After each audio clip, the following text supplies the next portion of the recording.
Stadium, July 17th. Michigan quarterback Bobby Hebert became the MVP in the championship game with passes like this one. 48-yard touchdown, Anthony Carter. Today, the defending champion Michigan Panthers are back in search of the gold. A crowd of nearly 50,000 is expected here today. ABC Sports presents.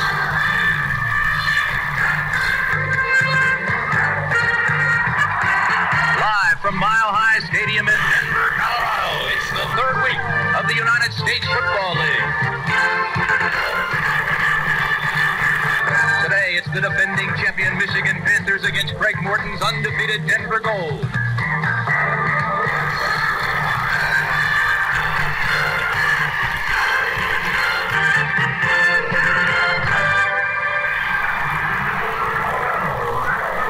Cloudy skies, thin air, the weather is suspect. The temperature, 45 degrees. It is expected to drop throughout the afternoon. There is a chance of rain and possibly snow. The Michigan Panthers played their first two games at home in the comfort of the Silver Dome on synthetic turf. They won them both, beating Chicago and Pittsburgh with dramatic field goals by Novoviovic. So in a division where three of the five clubs are expansion teams, Houston, San Antonio, and Oklahoma, the Panthers are dominant. Unlike the Panthers, Denver has played its first two games on the road. They, too, are undefeated. The Gold beat Los Angeles with 17 fourth-quarter points, and last week they beat Oklahoma in overtime. So Denver heads up the tough Pacific Division, and today we have a pretty good matchup. As the crowd continues to grow, the conditions are suspect weather-wise. Cloudy skies, slight wind, thin air, and a temperature of 46 degrees. It is expected to drop into the 30s by late afternoon, and there is a chance of snow. You're looking at Novoviovic, the kicker for the Michigan Panthers. 5'10", 170-pounder out of Central Michigan. That's the deep man for the Denver Gold. Leonard Harris out of Texas Tech, number 80. He is flanked by Tom Otto and Anthony Allen. It'll be Allen. He looks for some blockers, tries to get outside and stumbles on his own without being hit. The offensive talent for the Denver Gold.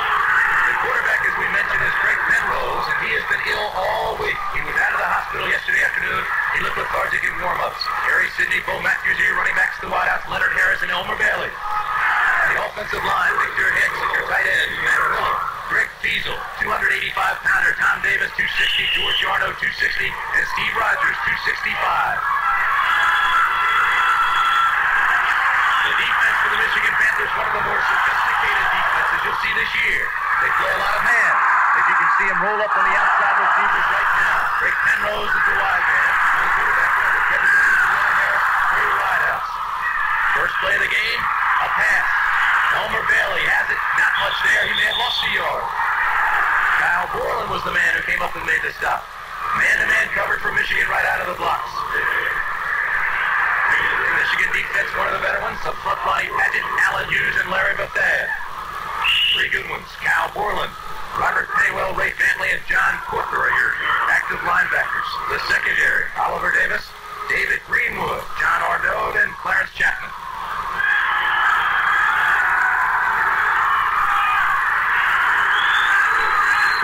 Second down, 11 yards from the 17. We're just underway at Mile High Stadium. And Rose long count. Well, Matthews in motion. The pitch to Sidney.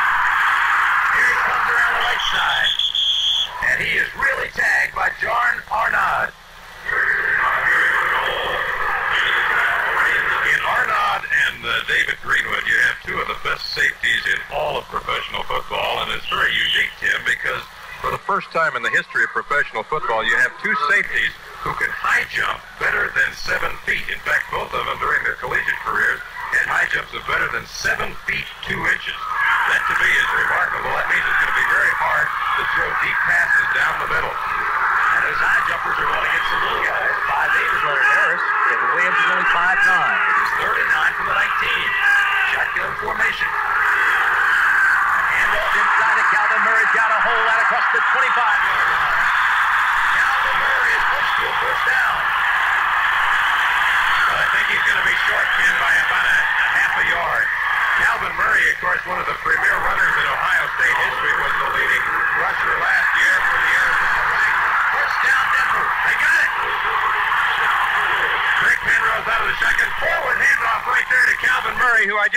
out of Ohio State. Spent most of last year with the Arizona Wranglers.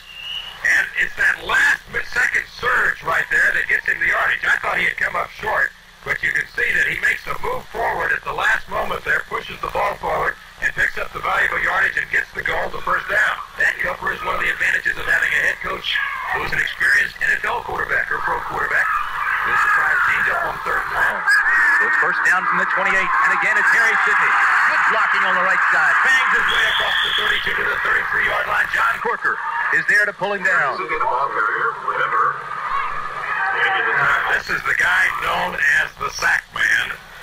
One of the premier linebackers in the USFL in 1983. And look at the pursuit. He's 6'6", 230 pounds. And look at it. He plays wall-to-wall linebacker. That man does. He had 28 and a half sacks in 1983. The USFL Defensive Player of the Year, John Corker. Look at Jim Stanley. John Ardott comes to the bottom of the screen. The top is Leonard Harris. Second and 6 from the 32. Penrose to throw. Has a man open his hand. Across midfield, Victor Hicks to the 47-yard line. David Greenwood finally makes the stop. This is a route that has been very effective for them. Victor Hicks, watch it, play action fake, fakes to Sidney. He's on the left and he's running an out route toward the sideline. He gets into the open area right there, gets behind David Greenwood, the safety man, and with a nice soft looping trajectory, Craig Penrose gets the ball into the open area for a 20-yard pickup. The Gold are off to a great start. Leonard Harris comes out. Kevin Williams comes in along with Elmo Bailey. They're your two wideouts. First down from the 47. Penrose with time. Has an open man. Complete again. It's Victor Hicks. Run out of bounds by David Greenwood, but it's another Denver first down. This is the identical call, only this time to the other side of the field. Victor Hicks, the tight end out of the University of Oklahoma, running an out pattern, and again, he gets right in behind safety man David Greenwood, and with that same soft looping trajectory as Frank Penrose, throwing that intermediate route that we talked about during the pregame show. This time the pickup is for 15 yards. Victor Hicks acquired in a trade from New Jersey. Big, strong offensive line for Denver. Tom Davis, Stuart Jarno, Steve Rogers on the right side. They've been Using the blocking roll for Penrose. Another first down for the Gold. This time Penrose goes down. Ray Bentley came through cleanly. There is an outstanding player. Ray Bentley, number 50. He's overshadowed in publicity because of Corker, but watch him go to work on the blitz right now. And there's nobody home as he comes in and crashes in with quarterback Craig Penrose right there, the leading tackler on the team. He was the leading tackler most of last year, missed a few games because of injury. Look at those numbers. He's off to a great start. Michigan has the best group of linebackers in the USFL. Last year they started the season with 10 linebackers. Finally traded Ben Needham to Boston, and he turned out to be an all-pro. Denver calls timeout. Penrose dumps it off with Craig Morton. Remember, just as you said earlier, Tim, and we talked about this, he spent a couple days in the hospital with the flu. He had congestion, fever, was feeling very lousy, and off to a slow start today. He looked lethargic in warm-up, but he looked sharp in the first quarter of the game here. We're scoreless. Craig Penrose extremely sharp in the early goings for the Denver Gold as the crowd continues to grow here at Mile High Stadium. 10:57, remaining in the first quarter. Just underway. Penrose facing a very difficult situation here. Second and 18. Leonard Harris, Silver Baylor, the wideouts. Tight end, flex to Sullivan. Split backs. Penrose. Good time. Drops it over the middle. Complete. Across the 35 to the 33-yard line goes Elmer Bailey. Elmer Bailey, who has been probably the most consistent receiver for them during training camp, starts in motion to the right. Comes up the field. Lets it clear out, and then runs the underneath route. There he is on a crossing pattern right there. Penrose lets it clear out, throws the ball, hits him right on the numbers. And he has been a player for them, and it looks like right now, Tim, probably the most consistent receiver that they have. 6'2", 195 out of Minnesota. He's a burner. Shotgun formation.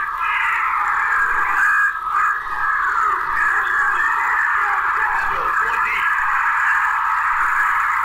Way overthrown. Intended for John Arnott. Clarence Chapman was right in his hip pocket and rode him out of bounds. John Arnold was the intended receiver of it.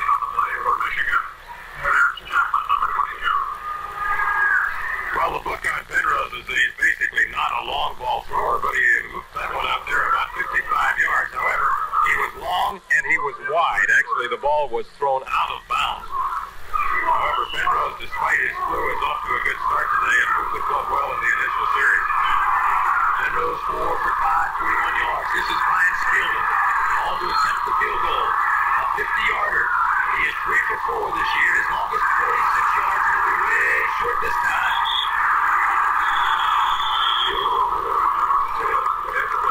So, all that sharp play and the Denver goal come away empty-handed. Disappointing. The offense looked good. The game still scoreless with 9:54 remaining in the first period. Scoreless ball game thus far, and the Michigan Panthers now have the ball for the first time on offense. The quarterback is Bobby Hebert. The running backs Cleo Miller and Terry Miller. At the top of the shoulder, Ken Lacey did not make for the injury.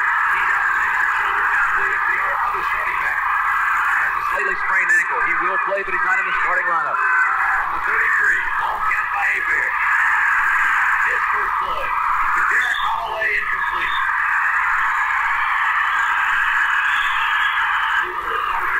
Bobby Hebert is your quarterback. We told you that. The two Millers are your running backs. Derek Holloway, the speedster out of Arkansas, and Anthony Carter out of Michigan are your wide receivers. Two of the best.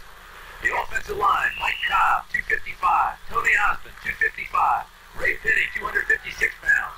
Wayne Radloff is the center at 265. Tyrone McGriff out of Pittsburgh, the Steelers, 267 pounds. Chris Godfrey, 250 pounder. Heavy duty offensive line. The wideouts Carter and Holloway. Second and 10 from the 33. Pressure. Hebert drops the ball. He gets it back with Dave Stalls and Greg Birkin were there to shake it loose. And Mile High Stadium is now shaking. Good pressure by the Gold as they go to work on Bobby Hebert, and I think that's going to be one of the keys today, Tim. Dave Stahl's the first man there. He's known as the Lend-Lease lineman. Dave Stalls, there he is. He was lent to Oakland from Denver here at the USFL. Played in the Super Bowl with the Raiders. Pat O'Brien, Pat Hogan, Calvin Turner, Kelvin Newton, John Bungorts, Jeff Harper, Greg Birkin, your linebackers, your defensive backs, Martin Miller, Dumars, and Sullivan. Third and 20 for the 23. Hebert across the middle. Intercepted. Johnny Sullivan to the 35. The 30. Anthony Carter brought it down. They're going to mark it at the 32-yard line. It was intended for Carter. Interception by Tom Sullivan. Again, it was pressure by David Stalls.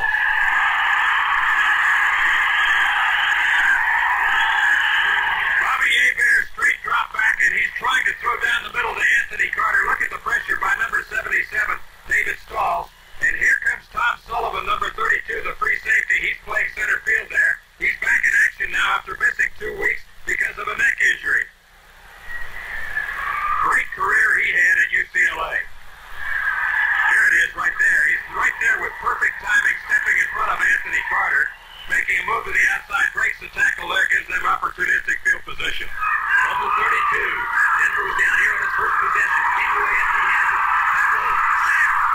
Come on! Larry Bethea made the initial contact. It was recovered by George Yarno. In the life of every quarterback is a blind side. Semi-roll to the right. Watch Larry Bethea, the right defensive end, right there with a crunching tackle on quarterback Penrose. And watch Yarno jump in. George Yarno, number 66, covers the ball and keeps it for the goal. George Yarno, the brother of John Yarno, two heavyweights. Speaking of gold, there is pure gold. Scoreless ball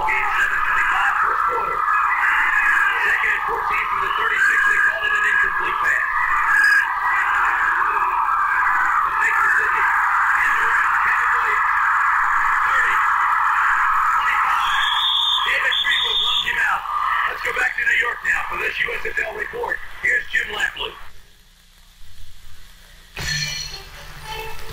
Tim Brad, some people are born under the right kind of a sign. Marcus Dupree's very first carry in a United States Football League game is, you guessed it, a touchdown. Only 1 yard out. After a Ben-Heaton fumble recovery, it has given the Breakers a 7-0 early lead over the Boats. Dupree's first carry at TD. Tim Brad in Denver. Thanks, Lance. How about that, Cooper? 1 carry, 1 touchdown. I like it. Can't beat it. Batting 1,000. Right here in Denver's Mile High Stadium. 3rd and 2 for the Denver goal from the 24. High formation.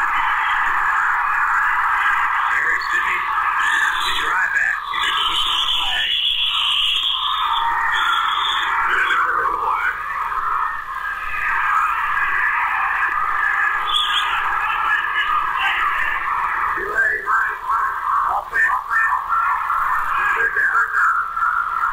Costly mistake. Instead of 3rd and 2, it'll be 3rd and 7.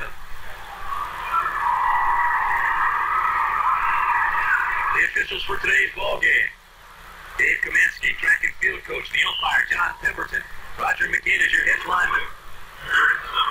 Tony Vettery is your school administrator. He's the line judge. The back judge is Bill Fett. Bill Richardson is your side judge. He'll carry the stopwatch. And Bob Rowell is your field judge. 3rd and 7 for the Denver goal. Denver, 2-step drop fade pattern, incomplete, nobody home. He was throwing the fade pattern, but John Arnold, number 84, ran about a 10-yard hook.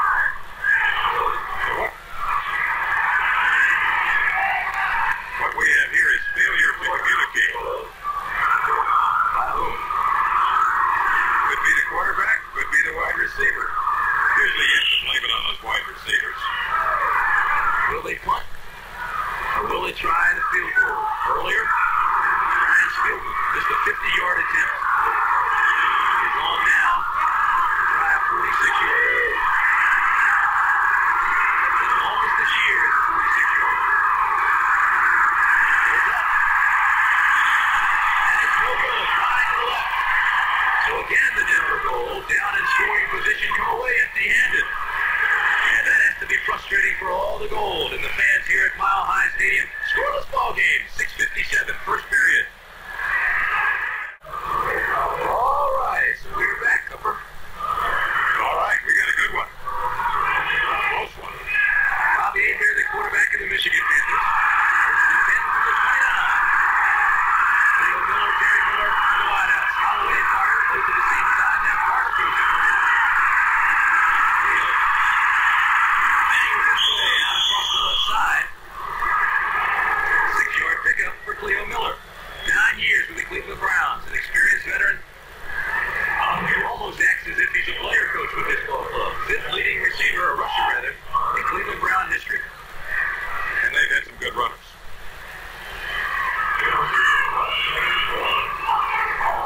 This program is being brought to you as an exclusive presentation of ABC Sports. Now let's pause 5 seconds to allow our local stations to identify themselves.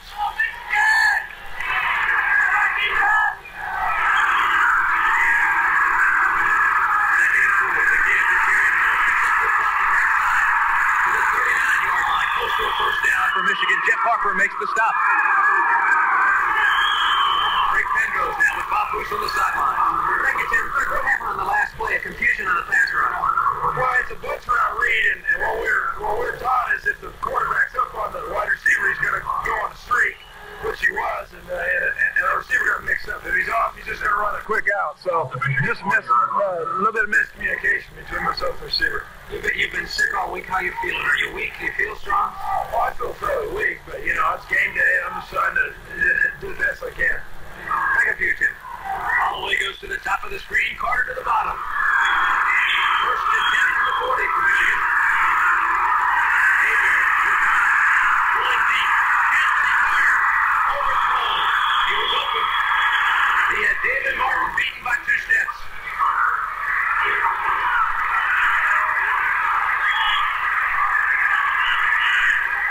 Anthony Carter running what he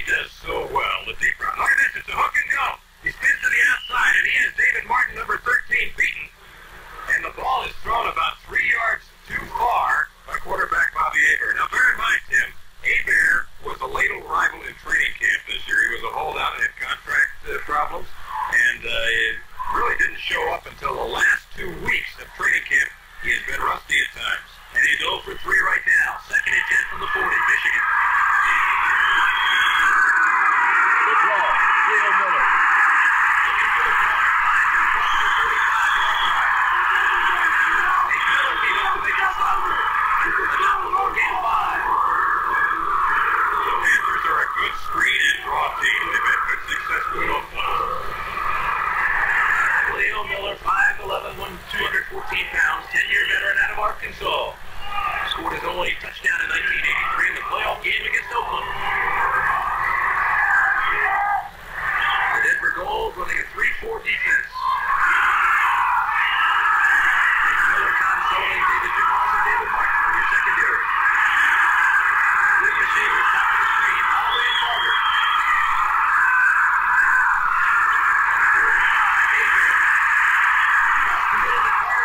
First down, Michigan.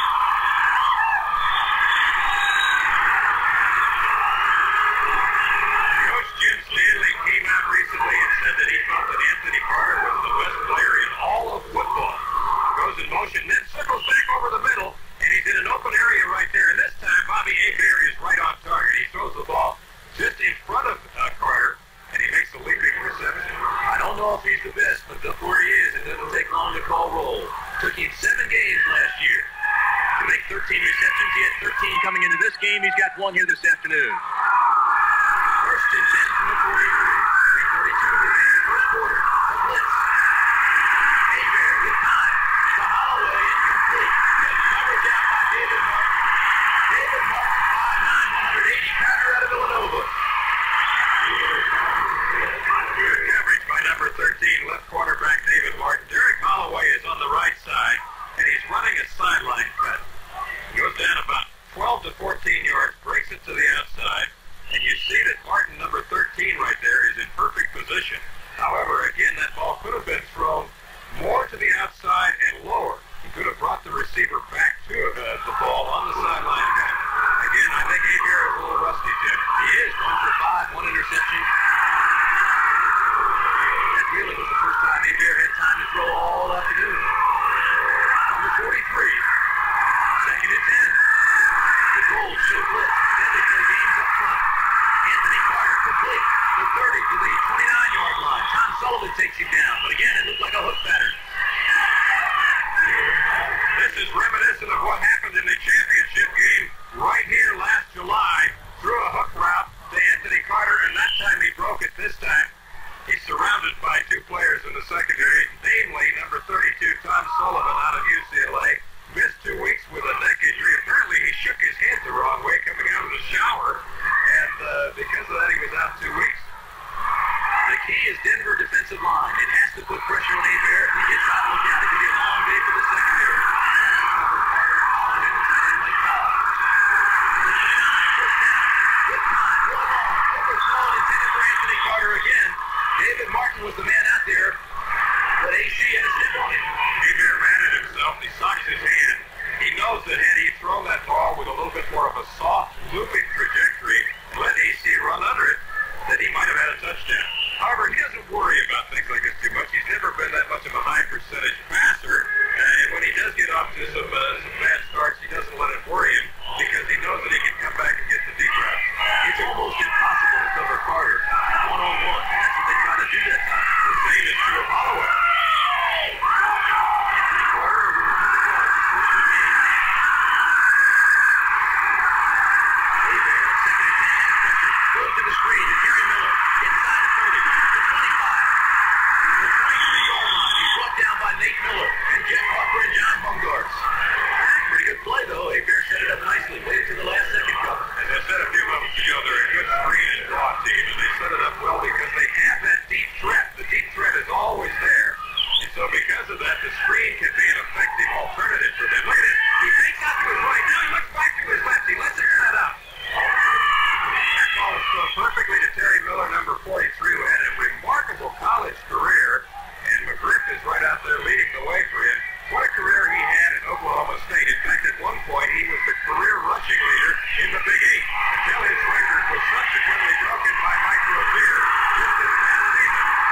Terry Miller, second in the Heisman Trophy ballot behind Earl Campbell, 1977. Hebert on 3rd and 3. Throws across the middle, complete to Mike Cobb. That keeps his streak alive. Mike Cobb has caught a pass in the last 23 consecutive ball games for the Michigan Panthers. He's the only receiver to do that. And this has been his most consistent route. Watch him. He takes an outside release, throws upfield, and then throws back around. And the ball is thrown with perfect timing. It has to be because he's in a crowd right there. But this is a guy who played for Duffy Daugherty at Michigan State, a one-time first-round draft choice of the Cincinnati Bengals.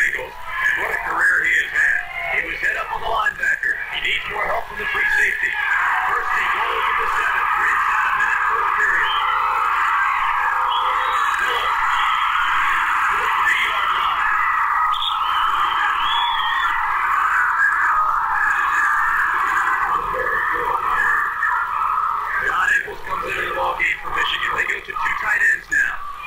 It'll be 2nd and goal from the 4, Michigan. Jim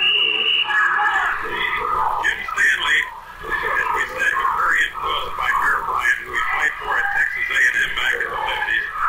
When you think of his priorities, you think of fundamentals, you think of discipline, you think of loyalty. He places a high priority on loyalty, expects loyalty, and he is ready to give loyalty to his players.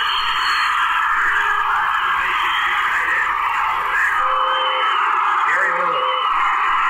Hebert, goes right. Across, incomplete, intended for Mike Cobb on the tight end drag in the end zone. Should have been a touchdown.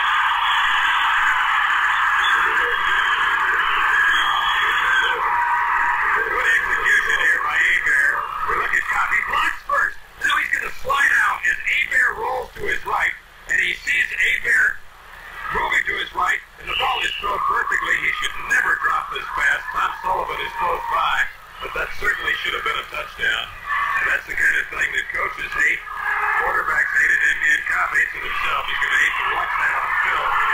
Third and goal for Michigan now. Hey, Vinny goes out. John Eccles goes out. Anthony Carter back in the ball game. Hebert. Across the middle. Complete. Touchdown, Michigan. Anthony Carter made the grab.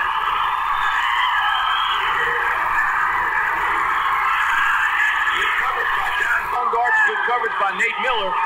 But the ball was right on the money. And Anthony Carter made the catch. When in doubt, go to your best athlete when you're down knocking at the door. Carter comes in motion back toward the line of scrimmage. He hooks and waits.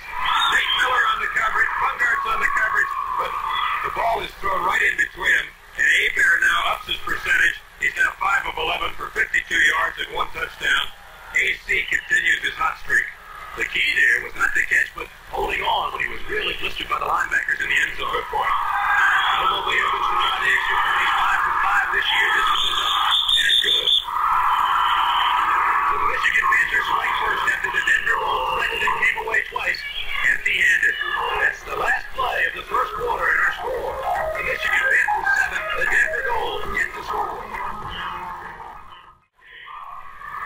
Bobby Hebert, Anthony Carter, the last play of the first quarter, and there's your score, 7-0 Denver. That's the first time the Panthers hit 7-0 Michigan. That's the first time the Panthers have scored first this year. Here's the deep man, Leonard Harris. Both sides of him, Anthony Allen, John Harley. Bobo Leovich, who was married this past Monday. Ready to kick off.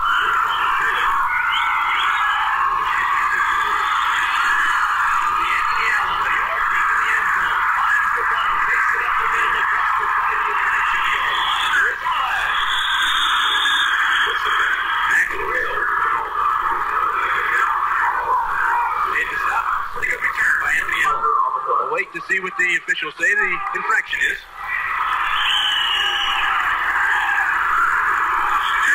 It's against Denver.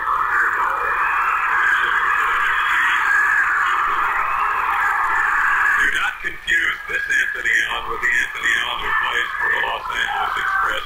Both fine athletes, but one is a defensive back out of Texas Christian, the other a wide receiver out of the University of Washington. Illegal block above the waist, number 61.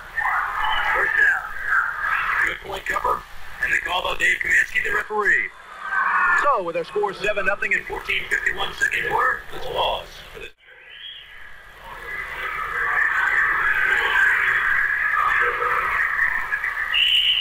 The Pro Bowlers Tour will be seen on the West Coast, 3:30.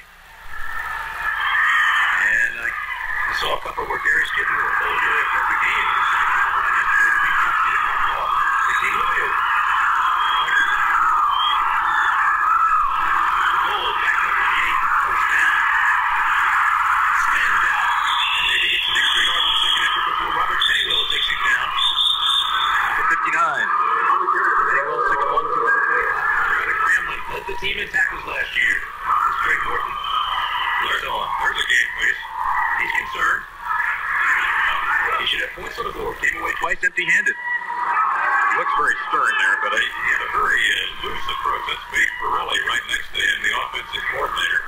And his training camp included some things like night meetings, time off for the players, and believe it or not, family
Williams has two receivers, top of the screen, Bailey in motion at the bottom. The fullback is 15. To the 20, 22, 23-yard line. Second and he got the first down. Right now, Bobby Bruce is with Michigan quarterback Bobby Hebert. Bobby, you seem to be seeing something over the middle. You hit Cobb over the middle, then you hit Carter over the middle for the touchdown. Yeah, well, I guess that's been, working for us so far this year, and we have to be more consistent offensively, and we just have to come up with big plays if we expect to win today. Back up to you, Tim. Bobby Hebert, the strong-arm Cajun from Cutoff, Louisiana. Cajun Cannon, and that is an apt nickname because he has a rocket on that right shoulder. But Matthews is into the ballgame now for Denver. Lone setback. Everybody else is wide, and it's going to be Matthews. Looks for help, can't find it, breaks a couple of tackles. Ray Bentley takes him down. Low Matthews. Big, bruising fullback out of the University of Colorado. I saw him play in Boulder back in 1972 in an upset victory over Oklahoma. What a day he had. He and Ken Johnson were in the same backfield together. Of course, Ken Johnson started early in the season last year for the Denver Gold. Bo Matthews, 6'2", 225-pounder out of Colorado. Runs for a touchdown in each game this year for the Denver Gold. Leonard Harris moves to the bottom of the screen. Bailey at the top, split back. Gets it right in the ball game now. And moves up short, hits right. And he's got room. Across the 35 to the 36-yard line. The goal continues to move from the Michigan defense. We talked about how Penrose was a pocket passer who would throw all of the dink and duck routes. He likes all of the underneath catch.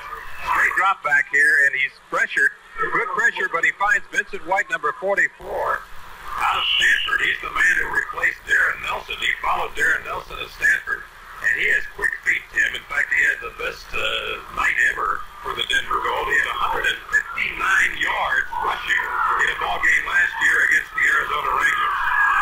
Greg Morton brought Penrose out of retirement. Penrose was Morton's backup here in Denver with the Broncos in 1977 when they won the AFC title and the Super Bowl against the Dallas Cowboys.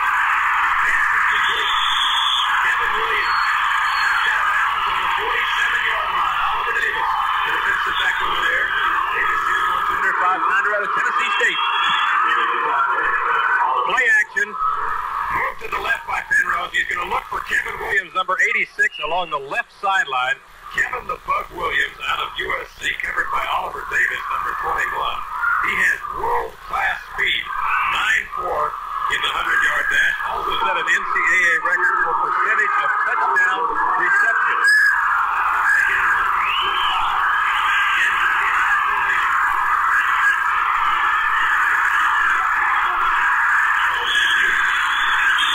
Another first down. He may be just a little bit shy. So look at Craig Morton. Let's go back to New York. Here's Jim Lepley.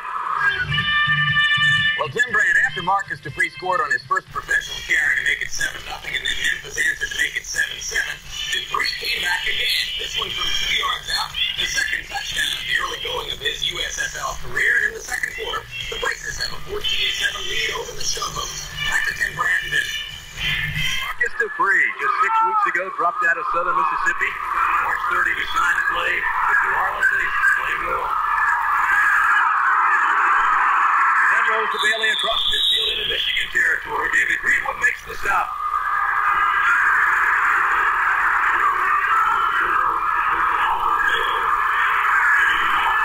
Tim, I've always liked the quick passing game. This is what you call a 5-yard hook or a deep pitch route. The ball is thrown right on the numbers to Bailey. The coverage there by David Greenwood, the strong safety man, number 31, and the cornerback, number 42, Clarence Chapman. I know you like that short passing game. I saw it yesterday. All around here. They had a good workout. I know he used to like to get quarterbacks. The All-American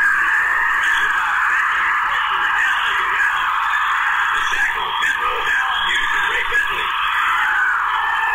Made the hit. Bentley, 6'2", 240 out of Central Michigan, and it looked like he came through unscathed. Allen Hughes, the right defensive end, and Ray Bentley, the inside linebacker. Watch the pressure apply to Craig Penrose as he tries to set up in the pocket. The pocket collapses. Here's the aforementioned twosome. That's the old sandwich play right there. 59, Robert Pennywell. He's the one that made penetration on the blitz that blocked him out, which let Bentley come free. That's what sets it up. Actually, that's a very important point because it's a teamwork play defensively, and it's just as important as what a passer and a wide receiver do. There is a teamwork effort there. It's very important. Bentley sacked 3 times now. 4 and 15. He is passing down to the 43. Formation. Penrose, this time, under pressure again from the middle. Incomplete. Intended for Elmer Bailey. The youngster out of Minnesota. And Penrose is having a rough afternoon under a lot of pressure.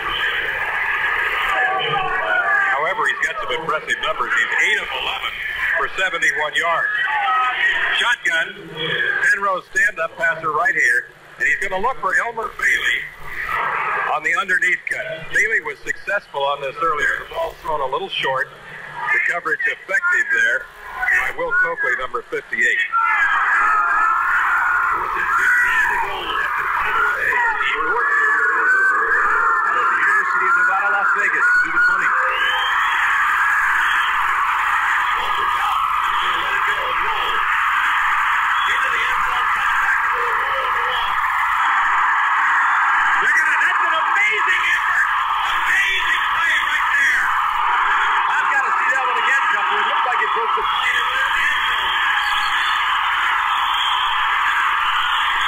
Elmer Bailey, the speedster out of Minnesota. Spectacular effort, 56-yard punt. And that's where Michigan will have the ball. Now they say it's a touchback. So they roll the touchback. They bring it out to the 20-yard line, and that's where Michigan has it. Fine effort nonetheless. Penalty for the play in the half. Holloway, Carter, Wide receivers. Good back field with Coach. Hebert to pass. Incomplete overthrow intended for Terry Miller. Let's take another look at it. When I did think it broke the plane. Here is an amazing effort. Watch number 25, Darrell Hemphill, out of West Texas State. He's on the right, and he's running as fast as he can. And watch how he flies through the air and bats the ball back. And let's see if it does indeed break the plane of the goal line, as Tim Brad said. Yes, there it is. But look at that effort as he swats the ball back. Right behind him is number 33, Calvin Murray, out of Ohio State. But it comes out to the 20-yard line. From the 20, number 1, AC in motion. 2nd and 10, Hebert across the middle. Complete to Garrett Holloway. Garrett Holloway, 5'7", 165-pounder out of Arkansas. Jeff Harper made the stop. He's the linebacker out of Colorado State. Another good underneath route. Now watch the wide receiver on the right, Derek Holloway. It clears out for him, and then he comes underneath. Jeff Harper, number 55, is on the coverage for the goal. Now, pound for pound, this might be the strongest man in all of professional football. Watch him out of the University of Arkansas. See, he runs slow. He lets it clear.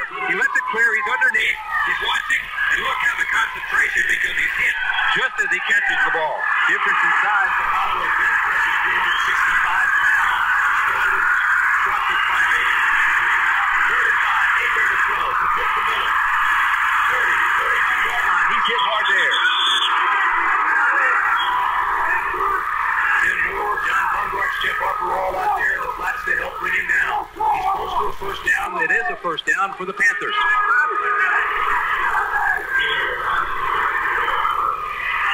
Terry Miller playing with Columbus that he struggled early in the year. 14 carries, 35 yards, and One of those carries was for a 19-yard touchdown. so he struggled the rest of the time. Bobby Hebert worked up to the 500 mark. He's now 7 of 14 for 63 yards, and of course he threw that touchdown pass to Anthony Carter. That's why they made 7-0. Miller's for the setbacks. All the way to the top of the screen. Carter to the bottom. 1st and 10 from the 21. Leo Miller. Good running there before the strong safety Tom Sullivan brings him down. Tom Sullivan's a nice story. 5'11", 190 pounder Out of UCLA, he was a scholarship player, and eventually earned his scholarship and became quite a starter in that backfield. Probably one of the smartest NCAA safeties there was last season. They missed him the last 2 weeks. They tried to have him back in the secondary. Steve Trimble played this place. Does what a fine job out there. Former Maryland Terrapin. We're down to 7:42 first quarter. first half coming. Second and 3 from the 38. The Bulls show blitz and they bring it. Miller pops across the 40 to the 43-yard line. Leo Miller.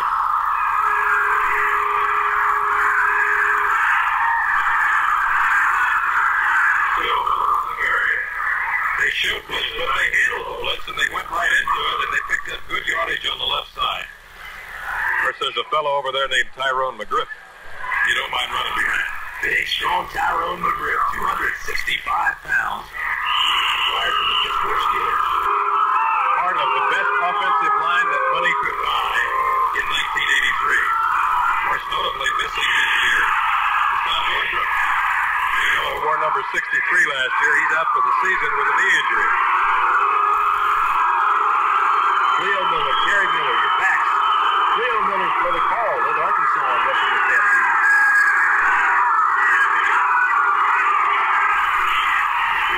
First down. The sideline got it incomplete. Intended for Terry Miller.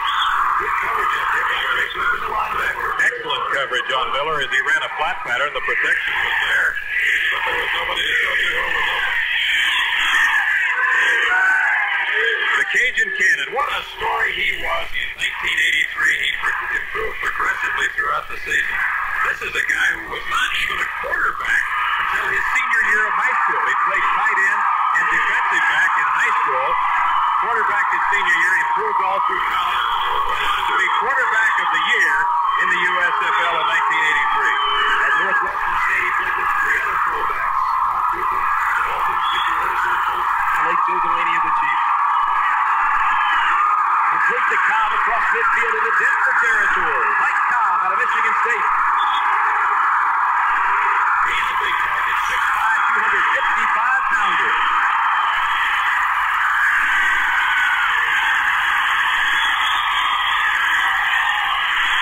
Tyrone McGriff is still hot, and there is a flag, and I think it's going to be against Tyrone. Tyrone McGriff seems to dominate his man right there, number 77, Dave Stalls.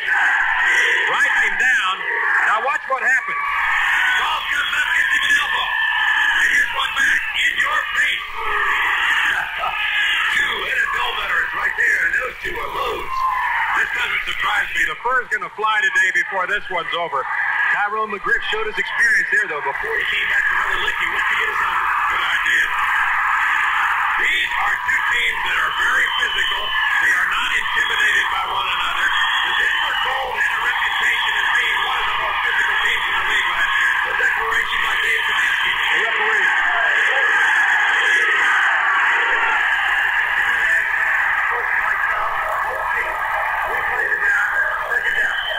So you're talking about holding against unsportsmanlike conduct. They will replay the down.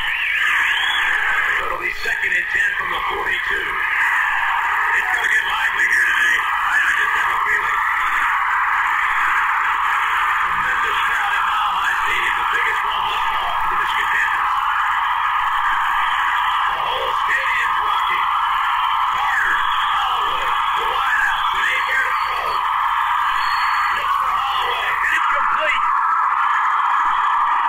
Outstanding catch by Derek Holloway. Nick Miller was the defensive back. Holloway was high to make the reception. This is one of the things that Bobby Hebert does so well. He throws these intermediate routes a little bit deeper than most quarterbacks. Watch as you see Derek Holloway running a deep curl-in route, and number 23, Nate Miller, is right there to make the tackle. But look at the hand-eye coordination, the concentration as he's hit hard and he goes down to the ground. Out of Arkansas, he was overshadowed by Gary Anderson in publicity there, but there was a real sweeper for the Panthers in 1983, and he's continued here in 1984. The goal drop-off show man-to-man coverage from the 42. First down. The give is to Miller. And Cleo takes it to the left side, picks up some good blocks, and rambles down to the 37-yard line before Nate Miller pulls him down there. Gets confusing, doesn't it? Cleo Miller, Terry Miller, Nate Miller. You got Millers all over the place. Both fine athletes. Terry Miller, 5'10", 196 pounds, as you said, Cup, out of Oklahoma State. Played for Jim Stanley at Oklahoma State at one point. And who, as you pointed out, runner-up for the Heisman Trophy behind Earl Campbell in 1977. In his rookie season, Terry Miller gained over 1,000 yards for the Buffalo Bills. We're talking about Terry Miller. That's Cleo Miller there out of Arkansas. 5th all-time rusher for the Cleveland Browns. 10-year veteran. 2nd and 6 from the 38 in the crowd. No defense. Inside and off the Miller. Breaks it inside the 30 to the 26-yard line. Shows good speed for those times. So it is interesting to note that the normal starting backfield of Williams and Lacey, replaced today by the Miller boys, they don't lose a whole lot. They don't lose a whole lot with the Cleo Miller and Terry Miller. Big, strong, bruising running backs. John Williams out with a sprained ankle. Ken Lacey at home with a separated shoulder. We thought he would be here today. He wanted to play. He wanted to take it and go, and if the game was tight, we thought we'd see him. He didn't make the trip. Cleo Miller. Run with the 13 yards and now has 42 yards and 7 carries. Hebert, first and 10 to the 26. Under pressure. Throws the out pattern. Complete to Miller. Inside the 15-yard line. That's Terry. David Martin made the stop. He's the young Strata Villanova. And Bobby Hebert now heated up. Boy, he does have a gun, doesn't he? This is one of the things that we talked about. This is why he's known as the Cajun Cannon. He throws all types of routes, the underneath routes, the intermediate, and the deep routes. Now watch, under pressure, he throws this ball along the sideline, right there to number 43, Terry Miller. And David Martin, number 13, is right there to make the hit. Hebert's college coach at Northwestern State, Louisiana, also Terry Bradshaw when they were in high school. On the 15 with 3:22 and a half. Michigan works, first and 10. Straight up the middle. Cleo Miller spinning and driving for extra yardage. Running the clock and picking up yards. The stop was by John Bungor out of Cal State Fullerton. So this has been a textbook drive thus far for the Panthers. They're doing all of the things that they do best, dominating with a strong tackle-to-tackle running game, and Hebert throwing all types of passes. The Michigan Panthers second in the USFL total offense, although it was the offense last week, which gave up 17 points on an interception, a blocked punt.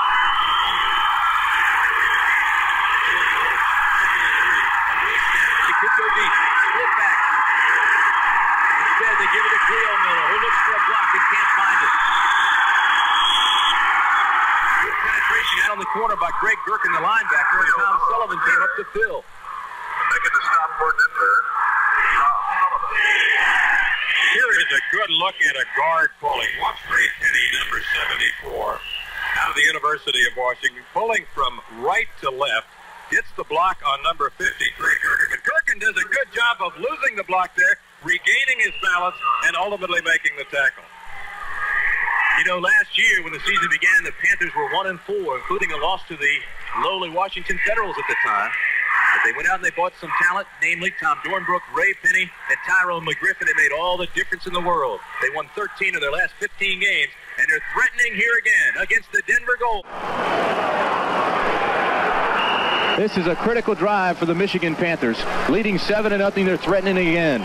Now keep in mind, Cupper Denver had its opportunities early. They moved the ball twice, came away with some points both times, and now they've got to stop Michigan here.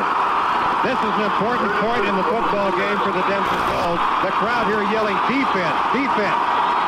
It's been an 8-minute drive. 3rd and 2 from the 7 across the middle is Cobb down to the 1.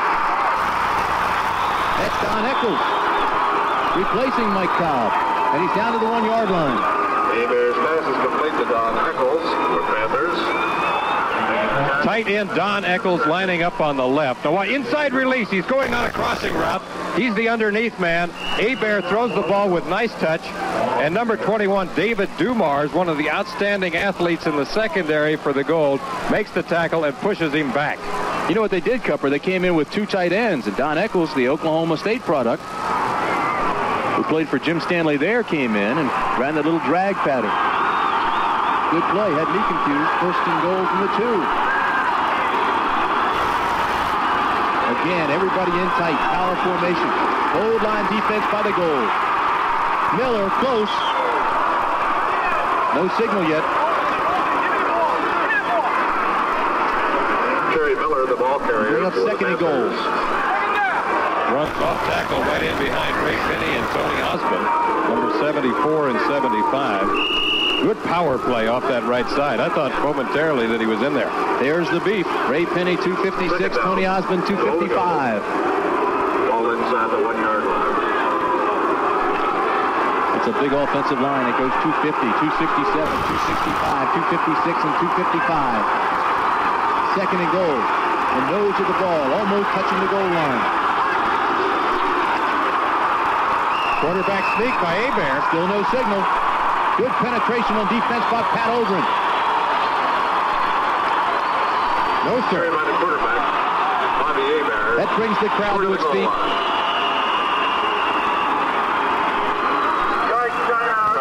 Going to be 3rd and inches.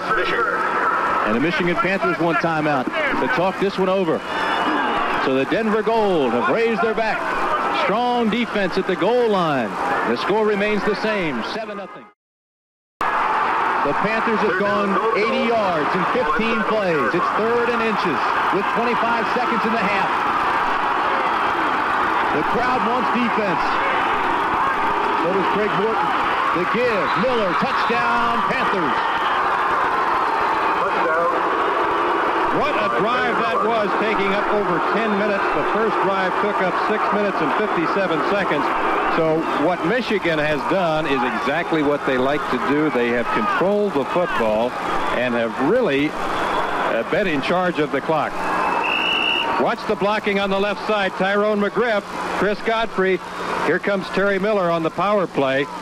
There's Tyrone pulling, and he's right in behind. What a smack there by the lead block by number 33, fullback Cleo Miller on number 21, David Dumars.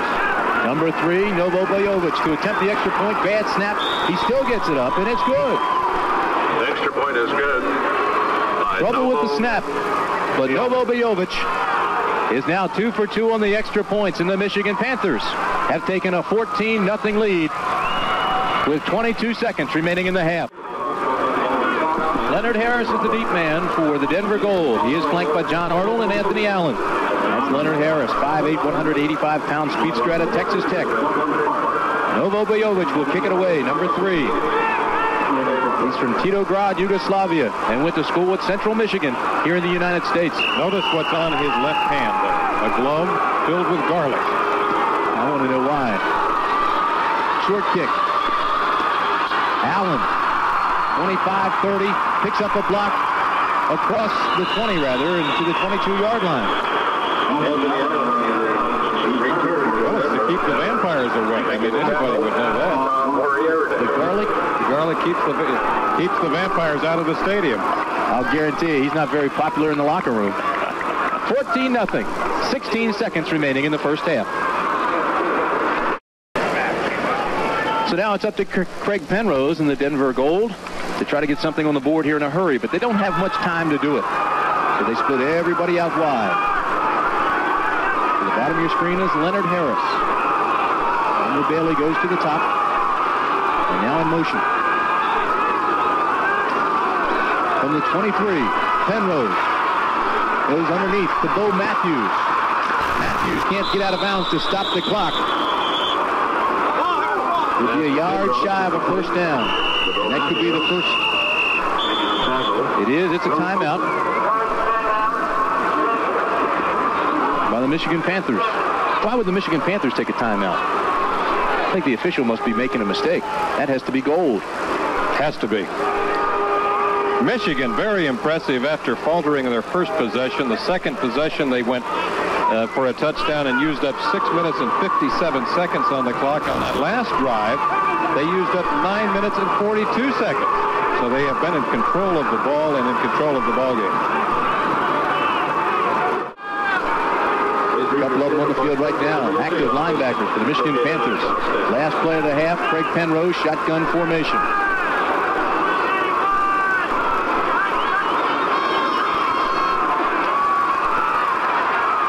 Penrose puts it up for grabs, hoping for a deflection. Instead, it is intercepted by David Greenwood, and that's the end of the half. Greenwood. So, 2 very long drives by the Panthers, and that's the difference. We'll be back with today's halftime activities after this message and a word from our local stations. I'm Jim Lampley at ABC Sports Control in New York. Welcome again at halftime with you, those of you who are watching the Michigan-Denver game. Let's bring you up to date on what's happening elsewhere in the United States Football League. First of all, in the Jersey Meadowlands, it is tied up at 7-7 between the New Jersey Generals and the Philadelphia Stars. The Generals scored first in this ball game after a long drive in which they effectively mixed the running of fullback Maurice Carthen and Herschel Walker. It was Carthen who got the touchdown on a 1-yard run, and the Generals led at that point 7-0. But then, with a long drive, 16 plays, 78 yards, Philly came back to score on this spectacular Willie Collier catch of a 7-yard Chuck Fusina pass. It is 7-7 right now, and they're late in the second quarter, Philadelphia and New Jersey. Down in New Orleans, in the Superdome, you already know that Marcus Dupree scored a touchdown in his very first professional carry. Right now, it is 14-14 in that ball game. Let's take a look at how they got to that juncture, 14-14. Of course, this was Dupree's first United States Football League carry. 1 yard out, the arms in the air, the touchdown. It was 7-0 New Orleans. That was set up by a Ben Needham fumble recovery, and Marcus's teammates were quite happy for the newcomer. Alan Reed came back to score on a 15-yard run for Memphis, which tied it back up at 7-7. But then Dupree had the answer again as New Orleans once again got into scoring position, and this time from 2 yards out, Marcus on the same play, sweep right, scored again. It was 14-7 favor of Dick Curry's New Orleans Breakers. But then late in the second period, Walter Lewis, who has started off hot for the Memphis Showboats, threw this 30-yard touchdown pass to Cormac Carney, formerly from UCLA. Carney's touchdown made it 14-14 as the Breakers and the Showboats are tied up. Elsewhere, Houston and Chicago, Jim Kelly having another good game, 2 touchdown passes for the Gamblers, and they lead the Blitz 24-16. San Antonio and Oklahoma, a 30-yard interception return for Lee Wilson has made it 7-0 in favor of the Outlaws. Birmingham and Pittsburgh, a lot of interesting personalities in this game. Mike Rozier once again moving slowly. 6 carries, 14 yards, 1 fumble before the sellout crowd of 57,000 in Three Rivers Stadium. The fumble set up a Joe Cribbs touchdown, which has given Birmingham an 18-3 lead. Cribbs 10 carries for 54 yards and a TD in the game. Cliff Stout, returning to the scene of his year as quarterback of the Steelers this past year in Three Rivers Stadium, is 1 for 6 for only 23 yards in the air for Birmingham. Doesn't need to throw it much, though, as the Stallions are on top in that one, 18-3. Later in the day, the Los Angeles Express will be at Oakland to play the Invaders. Steve Young's debut in an Express uniform will have to wait at least another week. He won't play today. And coming up, immediately following this commercial message, we're going to be bringing you a story about the new box office darlings of the United States Football League, the team that drew a sellout today in Three Rivers Stadium, the Pittsburgh Maulers. Blue collar, a shot and beer place. But today, it is a city with a new image. Not steel mills, but steel and glass skyscrapers and almost 3 million people. And during its 20 years of transition, Pittsburgh has remained an avid football town. The Steelers of Mr. Art Rooney, Harris, Green, Swan, and Bradshaw are household names here. But now the city has begun a romance with the Pittsburgh Maulers of the United States Football League. One of the 6 expansion franchises in 1984, this afternoon the Maulers are making history. Their first game in Three Rivers Stadium is a paid sellout without promotions or giveaways. More than 57,000 tickets sold. It came as a surprise. Not even the president of the Maulers expected a full house. Well, we're a little bit surprised that we were able to sell out. Some people are. There were various predictions as to how many season tickets we would sell and how many people we would have at our opening game.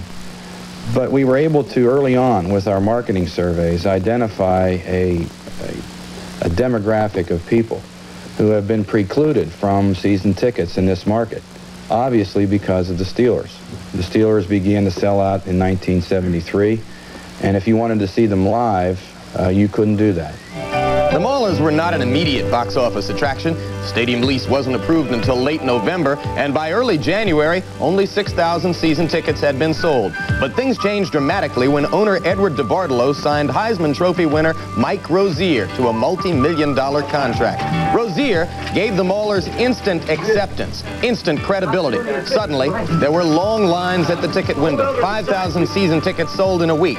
Advertisements urged people to buy their way into future sellouts now. flashy television commercial said the same. It's coming. March 1984.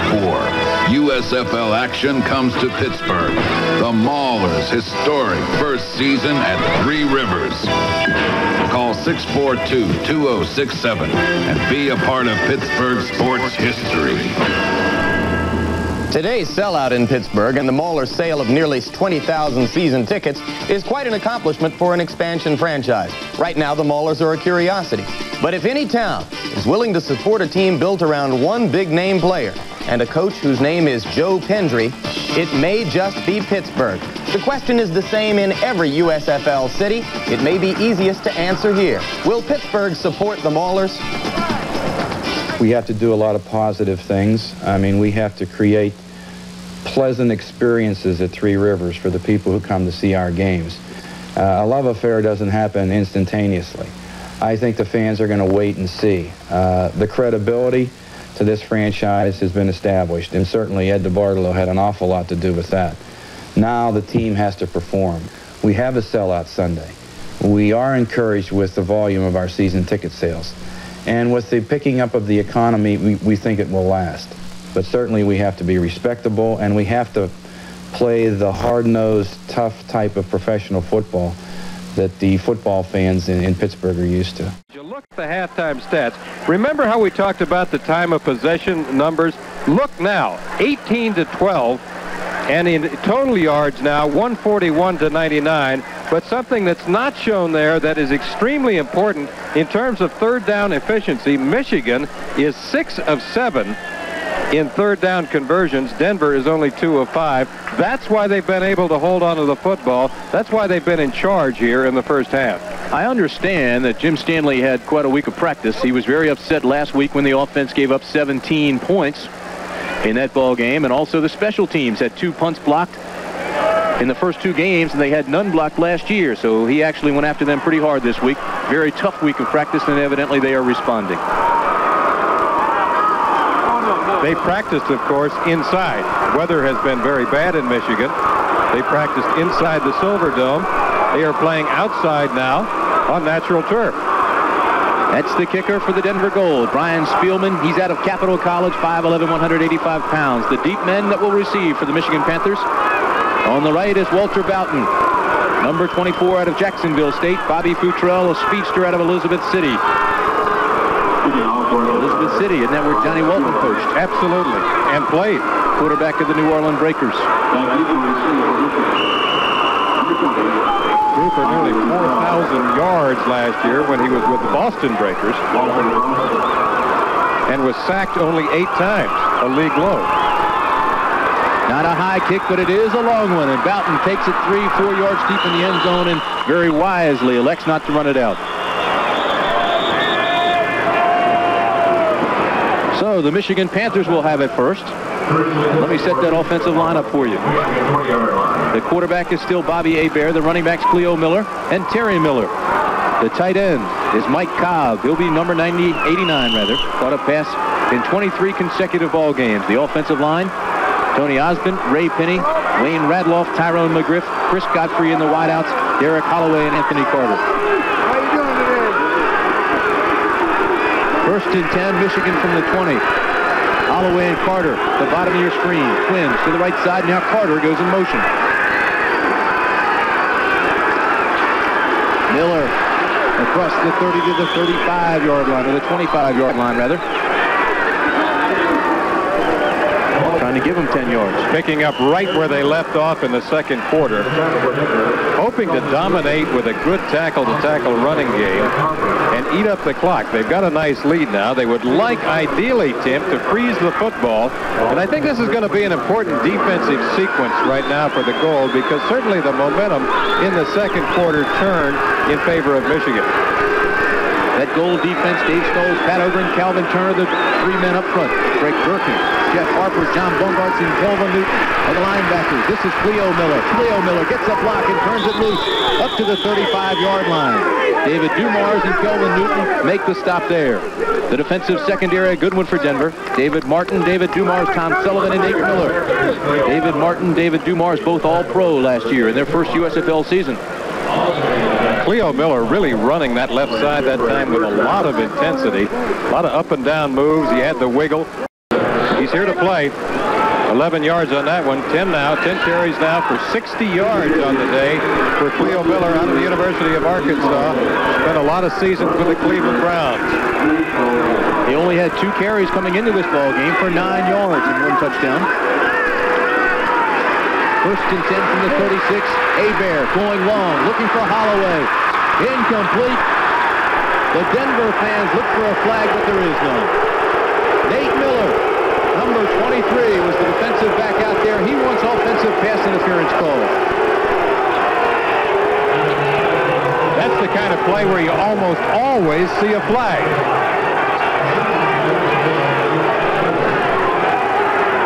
Bobby Hebert, he's going deep. You know it right away. 7-step drop. Looks to his left. Makes a good move to his left, and he's aiming for Derek Holloway. Now watch along the left sideline and see if indeed Derek Holloway does push off. You can't get a real good look at it there, but it appeared that there might have been offensive pass interference. Hebert threw that ball 57 yards in the air. He's now 10 of 19 for 95 yards. Carter in motion. Hebert to throw again on 2nd and 10. Drops it over the middle. Mike Cobb, the tight end, takes it across the 40 to the 41-yard line, and he is met there by some big horses. Kelvin Newton, Big Matthews. Let's go downstairs now to Bob Bruce. Tim, Craig Penrose is still warming up behind me, but he's just informed me he will not return for the first offensive series for Denver. That means that Ron Reeves will now be the quarterback because Bob Galliano is on the developmental squad, and they don't want to play him because then they can't put him back on that squad. Another injury note for Michigan. John Arnaud, free safety, is out for the rest of the game, a shoulder and rib problem. Back up to Tim and Lee. Okay, so Penrose sits down. Ron Reeves, the 2-year veteran out of Texas Tech, will be the quarterback when the goal will get the ball. But first they have to stop Michigan. 3rd and 4, Panthers from the 42.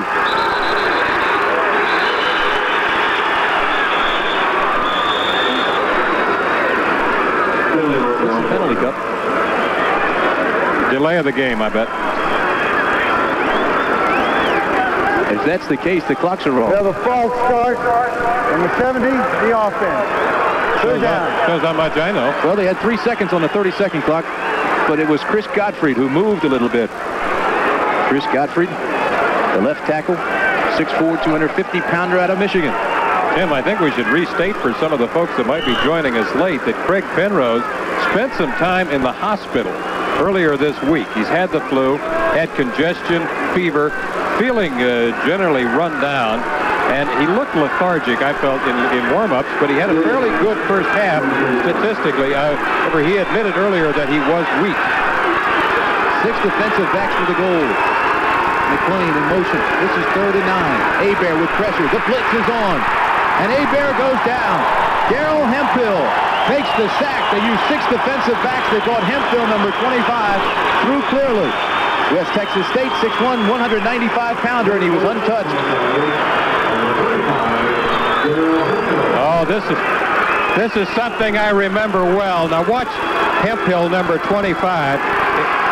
Well, it's Tom Sullivan, the free safety, and Hemphill.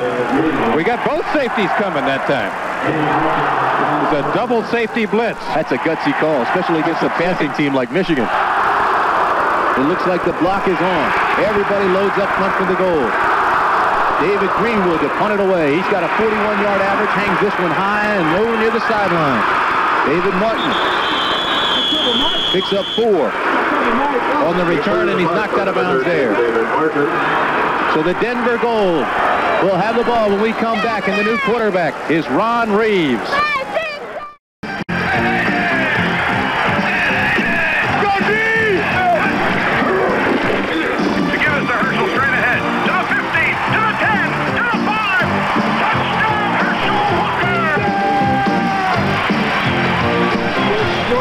Powerful if we stick together. Let's go.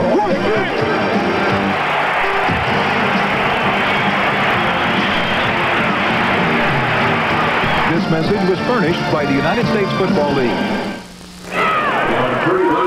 So the Michigan Panthers set up their defense. The new quarterback for the Denver goal is Ron Reeves. Played last year with the Montreal Concords in the CFL. Has not thrown a pass in this league. Lone setback, Harry Sidney. His first pass, now complete. Vincent White across midfield. So his first pass is complete. David Greenwood, John Corker make the stop. That's got to make Reeves feel very comfortable. 6'2", 215-pounder out of Texas Tech. That's a good way to build your confidence. Come right out with a hitch pattern or any of the underneath routes. This is a guy who has not thrown a pass. He had not thrown a pass until that one for the Denver Gold, but played a lot last year up in Canada, had a good career at Texas Tech, and one of his receivers there was his wide receiver here, number 80, Leonard Harris. Two tight ends, the lone wide receiver, Elmer Bailiff, bottom of your screen, the give. Vincent White looks for help, doesn't find it, gives up the football. The Michigan Panthers say they have it. And they do. Turnover, Denver. The Panthers get it back. Big number 98, Alan Hughes, comes up with the football, shows it to us. He's 6'3", 260-pounder. And when he says he's got the ball, very few people will take it away from him. Not too many folks can argue with that big guy. Nose tackle, Alan Hughes, number 98. John Banaszak was the man that made the hit. He's out of Eastern Michigan, another Pittsburgh Steeler. Played in the Super Bowl. He's got 3 rings and 1 from the USFL. So Michigan's got the ball and a 2-touchdown lead. Watch the hit on Vincent White by number 76, defensive end John Banaszak. Here comes the hit right now. And here's where Vincent White loses the football right there. And watch for nose tackle number 98, Alan Hughes, to cover the ball for the Michigan Panthers. They are inside the 50-yard line. Good field position. Big John Banaszak, most valuable player in Super Bowl 13 with the Pittsburgh Steelers. 10:54, third quarter. First and 10 from midfield. Hebert to Anthony Carter, complete to the 30. Down inside the 25 and almost gets away. Shoestring tackle by number 23, Nate Miller, brings him down. Anthony Carter almost had himself another touchdown. This is one of the routes that is so effective for Anthony Carter as he runs a deep drag in route, because once again, as soon as he gets into the open field, he has so much speed and so much open field ability that he can break one and many times take it the distance, as he almost did there had it not been for a shoestring tackle by Nate Miller. There it is. He's running the crossing route. And look how he almost breaks it. It's a shoestring tackle by number 23, Nate Miller, that saves the touchdown. You know, Anthony Carter and Holloway, I think, get into the open area of the zone better than any receivers that you'll see this year. First and 10 from the 17. Hebert looks for a Holloway. Complete is in. They're going to down him on the 1-yard line. Hebert to Derek Holloway. Exactly as you were just saying, they have the ability to find the open area of the zone coverage. And you know, we talked about this earlier. You notice how they run their routes a little bit deeper than almost any receivers in the league. They run those curl ends at about 18 yards. And they run their sideline cuts deeper. They run their hooks deeper. And so once they get the ball, they are in good open field position, and both of them have the speed and looseness and the ability to break the big play in the open field. Not a bad secondary they're running against either. Denver has 2 All-Pros in the secondary. First and goal from the 1. The setback, Cleo Miller, Terry Miller. Cleo Miller leads the way. Terry Miller follows him and scores. Left side, touchdown, Michigan. His second touchdown of the day. And all of a sudden, Michigan is breaking it wide open. That looked like a replay of the last touchdown. Power play off the left side featuring Terry Miller. Let's see if the guard pulls. He does. There's the lead block once again by Cleo Miller. Tyrone McGriff pulling. Terry Miller just following his blockers into the end zone. Wayne Radloff, 265. Tyrone McGriff, 267. Chris Godfrey, 250. They followed him twice now, and it's worked both times for touchdown. Golubovic. He is good as gold, and they have Denver down by 3 touchdowns now. And the crowd here of nearly 50,000 at Mile High Stadium doesn't like it one bit.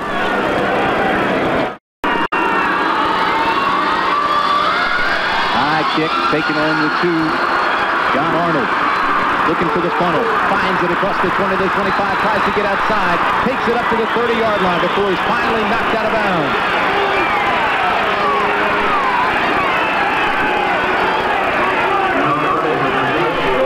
hero of the day has been Terry Miller, and right now he's with Bob Bruce.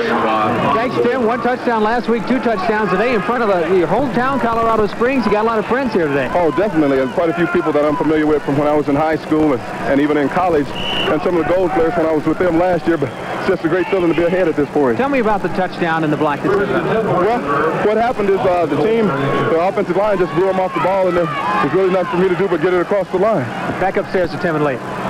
Terry Miller, 5 carries, 13 yards, 2 touchdowns. He has 3 touchdowns now this year. Ron Reed looking for help. Across the middle, complete. Into Michigan territory goes Leonard Harris, number 80. There's the old Texas Tech battery. It's Ron Reed's number 11 throwing the ball to his wide receiver, number 80, Leonard Harris. Harris is running a deep drag-in route. However, I'm afraid, Tim, that a penalty is going to bring the ball back. It was Reeves who convinced the Gold to go after Leonard Harris because he knew his routes from college. He's a little guy, 5'8" and 185, but he can fly. He's the fastest man on the team, even faster than Kevin Williams. Here's the call. 52, offense, holding, first down. That's Tommy Davis, the center out of Nebraska. That's a tough play. That is a tough call right there for the Gold because they needed that first down. That's something that would have put them in excellent field position. And now they are going to lose something because of it. Tommy Davis is a 6-year veteran, played for the Broncos, started every game for the Gold last year. He should have known better. First and 20 from the 22 for Reed. And again they move. This time it's George Yarno, another 6-year veteran. The guard, and again they'll move the Gold back. This is where a young guy like Ron Reeves really has to take charge and talk to his linemen. Somehow their concentration. Ball start, offense, number 66, first down. Sometimes just a little thing like the way the quarterback calls cadence can have an effect on the offensive line. They get used to one rhythm with a Craig Penrose, for example, then someone else comes in, it can throw you off just a little bit. Terrible mental breakdowns, and all of a sudden, this huge crowd at Mile High Stadium is going silent. Concentration's been broken, and now it's first and 25 from the 17. The draw play. Sidney. Harry Sidney picks up a few, but not many when they have that much yardage to make up. Harry Sidney has been pretty quiet today, Tim, but he is their best all-purpose player. Good one out of Kansas. Why has he been quiet? I don't know. Let's go down and ask him. He's not getting to talk much, I guess. 5 carries, 17 yards. I'd say for him that's pretty quiet. Evan Williams comes to the bottom of the screen. The top is Elmer Bailey. The quarterback is Steve Ron Reeves. From the 19-yard line. Second down, 23. Pressure, backside, throws across the middle, and the ball is tipped by John Corker, the linebacker. John Corker with good pressure on Reeves. I don't know if he made the tip, but I know he made the hit on Reeves. And he made his presence felt. Reeves hit on the play by John Corker. Here is the sack man, number 57 out of Oklahoma State, 6'6", 235. Look at, he jumps over the blocker right there, comes around on the blind side, and causes Reeves to throw a wounded duck up in the air. 28 and a half sacks in 1983. Shotgun formation for Denver now on 3rd and 23. Across the middle, incomplete, thrown behind the receiver. The receiver was John Arnold. And that was a poorly thrown ball. Again, Michigan does so many things very well on defense. They mix things up. They give you different looks. They disguise the defense. They do things that you see in the NFL that this team really hasn't developed yet because of the lack of depth. Things like combination defenses, Cup, where they play maybe man-to-man on one side and zone to the backside, and they'll mix things up. Well, you're an old defensive player yourself. What can that mean to a defensive player when you have that kind of sophistication? Oh, it gives you extra confidence, and it frees a lot of people up. John Corker, for instance, he knows when he's going, he's got other help coming. He's playing games inside. It's more sophisticated. He's got a better chance of coming free. All right. Steve Gortz to punt it away. And he needs a good one. Doesn't get a great one. Walter Boughton will let it hit. Anthony Carter touches it. And Denver can't control it. All Denver had to do was fall on the football and recover it. And they knocked it out of bounds instead. So a great opportunity to get the football back on a turnover. And they blow it. They knock it out of bounds, and Michigan will retain possession. The score remains the same with 7:46 in the third quarter. Michigan 21. Goal. So Michigan still has the ball with a 21-0 lead. It wasn't a very wise play, Cup. Tim, this is not one of Anthony Carter's wiser decisions because, as you can see there, he's not in a good position to try to field the ball. And Hemphill comes along, and it looks momentarily like he's going to control the ball and keep it for the goal, but he never gains real possession. So because of that, Michigan regains the ball on the 44-yard punt. And they now have it on the 36. Holloway and Carter. The bottom of your screen, Carter goes in motion. John Williams, number 40 in the ball game now. He'll lead the way for Cleo Miller. Let's go back to New York now for a USFL report, and here is Jim Lampley. Tim, out in the Meadowlands, the New Jersey Generals have taken the lead over the Philadelphia Stars after a Kelvin Bryant fumble at the 42. 42-yard drive was climaxed by Maurice Carthan's 1-yard run. The key play of the drive, a 20-yard run by Herschel Walker to the 1, and it's 14-7 Generals in the Meadowlands. Back to Tim Brandt in Denver. And it's 2nd and 9 here. Lamps from the 40 for the Michigan Panthers. Bobby Hebert heated up in the first half, played well. The give, John Williams, his first carry of the day. Picks up some blocks on the left side. Bangs it out. Fumbles near the 48-yard line. John Williams, who was listed as doubtful today because of an ankle injury, is normally the starting running back for the Panthers and also has been effective as a return man for them. He's out of Wisconsin and was a consistent player for them most of last season. Led the team in touchdowns last year with 13. 5'11", a 205-pounder. Coming into this ball game, he had 15 carries, 56 yards, and those are the feet of John Corker. Loves to put that logo on his spats. Loves to put his trademark on quarterbacks. You know, he had 28.5 sacks last season. How'd he get the half? Hit one guy so hard they gave him a sack and a half.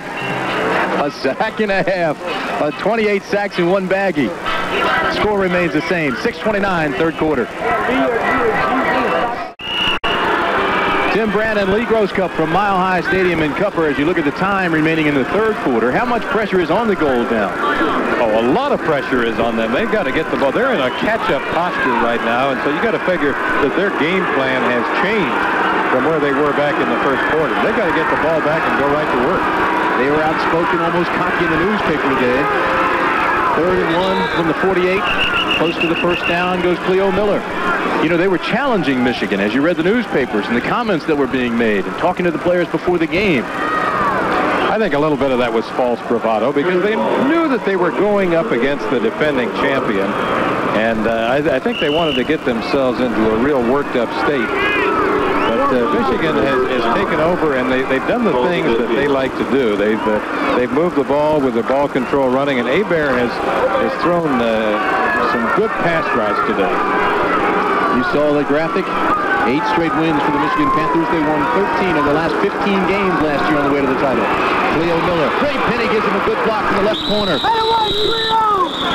David Stalls and Kelvin Newton come up to make the stop. But the old veteran Ray Penny was out there in a hurry, the pulling guard. 6'4", 256-pounder, and he can still run.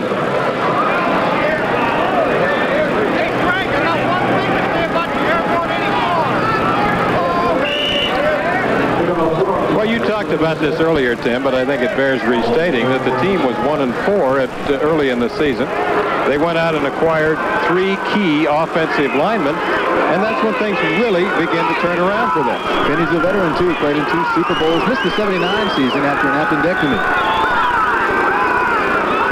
2nd and 6 from the 47. Hebert under a little bit of pressure, throws to Carter. Carter complete, tries to spin out of the hole of David Martin, but he can't do it. Martin holds on and drags him down, but it's another first down, Michigan. This is why they call him the Cajun Cannon. Now, this is really the frozen rope. He's throwing to the sideline, and this ball, even though it's a short pass, is really thrown as about a 30-yard bullet, and it comes out of here with a lot of authority. David Martin is right there to shut down Anthony Carter after he catches the ball. but that ball was perfectly thrown. Anthony Carter now 5 catches for 71 yards, 9 yards on that last one, and he has a touchdown. The clock continues to tick at 4:16 in the third period. From the 38 now, Hebert's got room to work. Gives it to Williams up the middle. Inside the 35, they mark it at the 33-yard line. Ray Penny, number 74, the pulling guard, really gets a shot on number 57, John Bungartz, who is the leading tackler on the team, and that sets up the key trap play for running back John Williams. They really execute the trap plays about as effectively as any team in the USFL. Holloway at the bottom of your screen, AC, Anthony Carter out of Michigan at the top of your screen. The give again to Williams. He trips over Hebert. Hebert could be shaken up. He's holding his knee.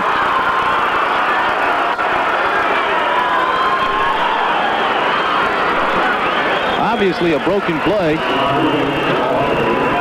What a blow that is to the Panthers if he's seriously hurt. The backup quarterback would be Whit Taylor out of Vanderbilt.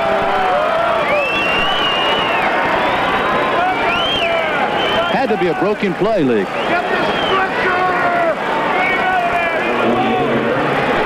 Let's see if we can see where he trips.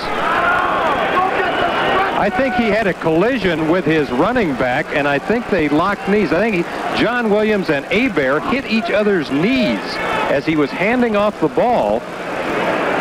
And usually with something like that, you figure it's just a bruise. It doesn't look to me like it's torn ligaments or cartilage damage, but no, it's something that could keep him out of action for the rest of the afternoon. No, you're right. It looked like they just banged knees, and hopefully it's just a bruise. Hebert, 14 of 23, 158 yards and a touchdown. He leads the game, and that's the man we were just telling you about. Number 10, the youngster out of Vanderbilt, Whit Taylor. What a career he had at Vanderbilt. Sometimes likened to Joe Theismann. He has good mobility. That's quite a comparison, Joe Theismann.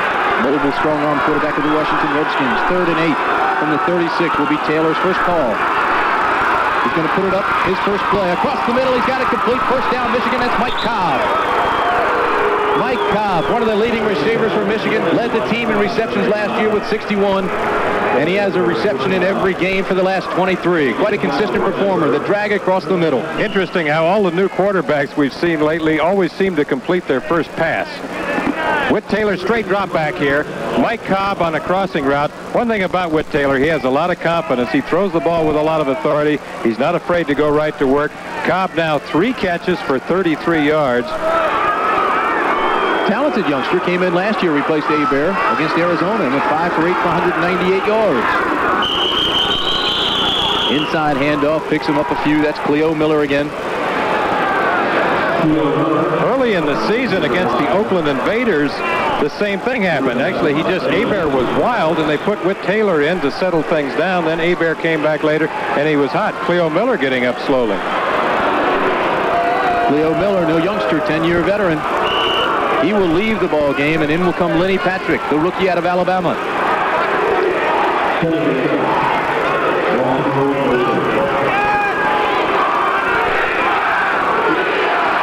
So now the crowd comes to life on 2nd and 7. The call goes up for defense.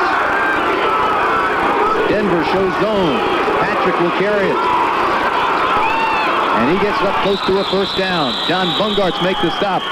But again, he's following Radloff and Tyrone McGriff and Chris Godfrey on the left side.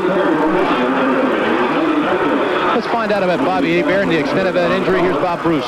Well, Tim, he has a bruise just above his right knee, and the trainer says that it is giving him a little pain, but he should return for the next series. Back upstairs. Okay, Bobby. So Bobby Hebert will be back in.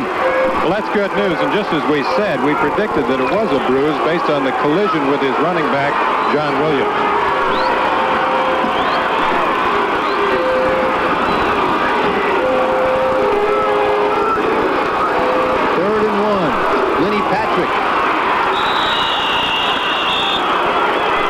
Pat Ogren makes the tackle. Steve Johnson is there as well. Lenny Patrick says he's got the first down, Michigan. But there is a flag, and it's against Denver.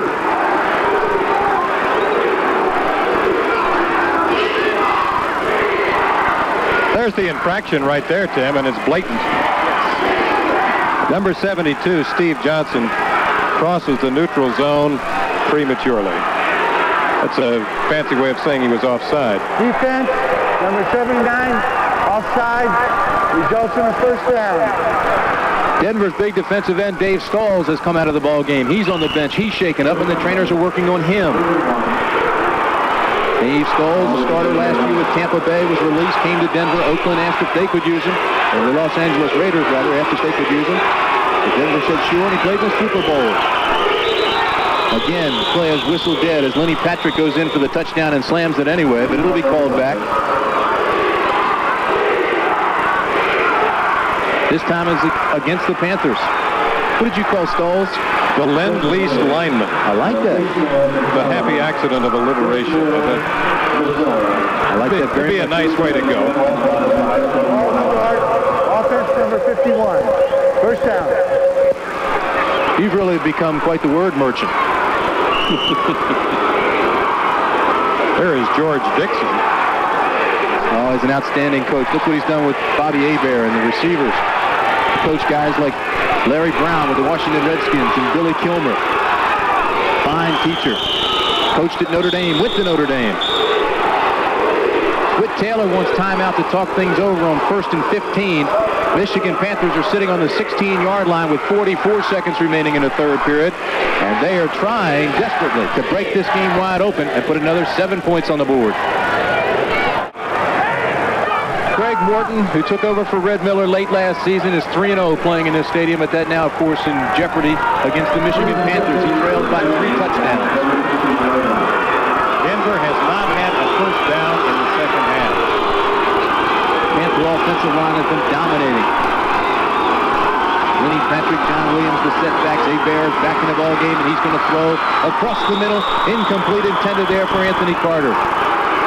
That almost looked like it was a catchable pass by AC. It looked like if he had extended himself a little bit more, he might have caught this ball. Let's watch him isolated here. He's running a post route. He's guarded by Nate Miller, number 23. Has a step on Miller. Now watch right here, because I think Carter extends himself a little bit prematurely. Had he run a little bit longer, maybe 1 or 2 more steps, he might possibly have caught that ball. So you old quarterbacks are really tough on receivers. You say that every week.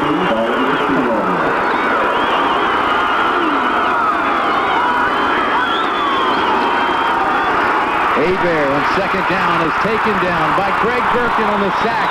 Big defensive play. Greg Gherkin out of Northern Arizona, 6'4", 230-pounder, had the big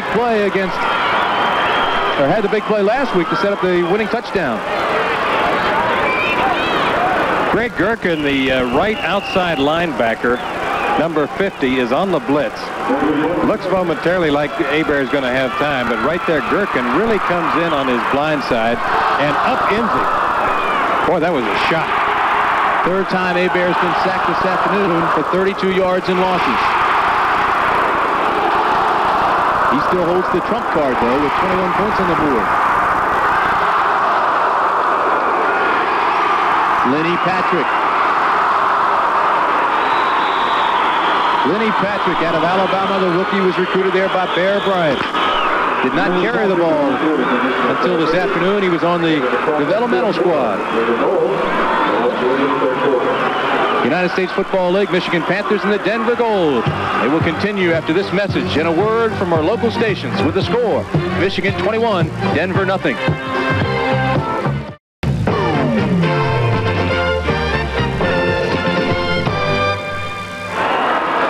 Novo Bojovic is on to attempt the field goal, and you have to wonder, Cupper, how much the early misses by Brian Spielman for Denver hurt the goal. This is a 42-yard attempt. It's long enough, but it's wide right for Novo Bojovic.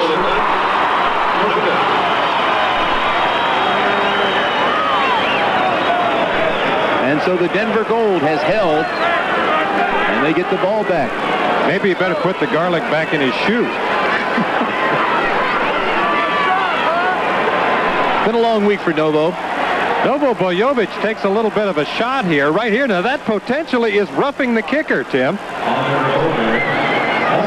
It didn't affect the kick, though. I mean, the kick was away. After he gets a little whiff of that garlic, he won't come so close the next time. It's been a long week for him. He got married on Monday. Not much of a honeymoon. First down for the Gold.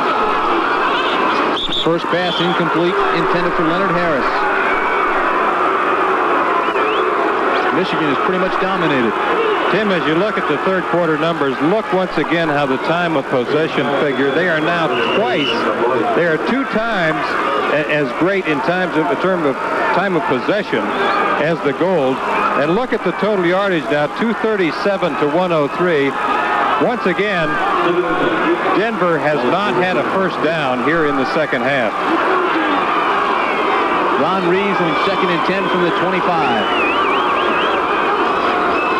Michigan defense drops off, plays zone. Reeves with time, going for Harris. Incomplete, and again the crowd wants pass interference. Incidental contact. Ron Osborne was the defensive back. Clarence Chapman was there, and they almost sandwiched Leonard Harris. The old Texas Tech battery of Ron Reeves to Leonard Harris. Here is Harris taking an inside move. He breaks up the field, makes a little head fake to the inside, breaks it back to the corner. And now here comes the defensive back, 2 defensive backs, Ron Osborne, number 23, and also number 22, Clarence Chapman, the cornerback right there. No contact, though. Looked like contact to me. 3rd and 10 from the 25. Shotgun formation. Reeves, plenty of time. Drops it across the middle, incomplete. Intended for Vincent White, and the ball was almost intercepted.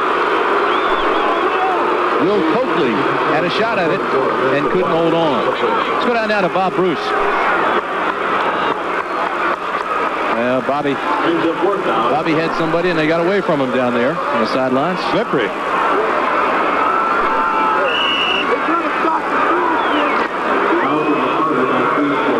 You know, Dave Stahls played against Craig Morton one time in their playing career in the NFL. He said it's great to have a coach and know that you had, at one time, took a shot at him, got a good shot at him, and got away with it. And was successful, that's right. Schwartz doesn't get a high punt away, but it is a good long one, and it's dropped. Walter Boughton couldn't hold on, so there's no return. Recovery by Walter Boughton. 47-yard punt, no return. Well, Craig Morton had what he called the plan. He wanted to win his first 2 games and come back home for the first home opener here against the Michigan Panthers, the defending champions, and put 50,000 people in the seats here at Mile High Stadium. We haven't gotten the official attendance yet, but there is a good, solid crowd here. He's got a shot at it. Part of a campaign called Solid Gold Sunday. And they've had their troubles this afternoon. 1st and 10 from the 29. The Michigan Panthers, the quarterback, Bobby Hebert. Blitz coming from the goal. Williams, left side, picks up some blocking, finds the funnel, gets out to the 38. Tom Sullivan had to come out of the secondary to make the stop. John Williams looks pretty healthy to me. They said he had a sprained ankle coming in, but it's taped and he's running well. Tom Sullivan's been busy at his free safety position today. That's good news and bad news. Usually when a safety man is making that many tackles, it means that they're opening some holes in the line. That's a good cut right there. See that cut right there by John Williams? That's what sets it up and gets him free into the secondary. And number 32, free safety man Tom Sullivan, comes up there and meets him head on. And he gets the first down. You know, one thing that the backs have been doing all afternoon very well for Michigan is blocking for each other. There's a good block there by Miller. You know, this foursome, of course, Ken Lacey is not here today, but when he's healthy, you figure Lacey, Williams, Miller, and Miller. That's a real good combination of running backs there. And you look at the skilled people, the wide receivers, and you have a big tight end like Mike Cobb, the leading receiver, and a strong offensive line. Tough team in the weakest division. 3 expansion clubs there, and Michigan's dominating. Could be 3-0. 13:03 remaining. Williams is high stepping, still going. Picks up one. They never got him down. What an effort. He ran 25 yards to gain one. John Williams. A flag was thrown, face mask was called, and they moved it back against the Denver Gold. So everything's going the way now of the Michigan Panthers. You know, Cup, I saw a report which said the NFL Players Association has budgeted $25,000 to help the players in this league to start a players union. I read that same thing. Why not? You know, it's in their best interest, I guess. The USFL offers an alternative, a viable alternative to what was a monopolistic situation. 1st and 1 from the 48 for the Panthers. Hebert to Anthony Carter, complete. Across midfield, down to the 40 to the 38-yard line. He's ridden out of bounds there by Nate Miller. Busy day in the United States Football League. Big crowds. Jim Lampley told you about that. Memphis Showboats now trailing the New Orleans Breakers 27-14 in the 3rd quarter. Marcus Debris, a pair of touchdowns. Houston Gamblers leading the Chicago Blitz 31-29. Oklahoma leading San Antonio 7-0. 3rd quarter score. And a good one that Keith Jackson and Lynn Swan are doing in the East. New Jersey leading that one 17-14. First down, give to Miller. Oh, that's Lenny Patrick back in the ball game. The rookie out of Alabama. He's getting a lot of work now. Didn't have any carries coming into the ball game, but he's been kept busy. Good opportunity for him to get some professional experience because he's a young man with a lot of potential. He was rated the 2nd best high school player to Herschel Walker when he was recruited by Bear Bryant. Now has 3 carries, 10 yards. Can that be right? Looks like he has more. Birmingham Stallions leading the Pittsburgh Maulers 24-6. Big day for Cribbs. We saw him break loose last week, getting his rhythm. Good stout. Tough return to Pittsburgh for him. From the 36, 2nd and 8. Anthony Carter's wide open. Watch him dance inside the 25 to the 23-yard line. There is a flag, looks like a face mask. Tom Sullivan says, who, me? Anthony Carter, who caught 9 passes the last time he was in Mile High Stadium for the championship game, makes catch number 7, and it's his favorite route, the sideline cut right there. He rounds it off, comes back toward the ball. Hebert throws a bullet. 7 catches now for 98 yards. And here's the face mask right there by number 13 of the Denver Gold. That is David Martin, the left cornerback. They're going to mark it off against him. Martin grabbed AC's face mask, and then AC turned around and grabbed his. Unnecessary roughness. Defense number 32, a late hit. First down. I'll tell you something about Anthony Carter. He may only be 5'11", 162 pounds, but he really doesn't take anything off the defensive players. Look at this now. He gets his grab right there, so he reaches out. Now watch. You see right there in the middle of your screen. He grabs out and gets Miller's face mask. Sure. But the official was blocked, and so he didn't see what AC was doing.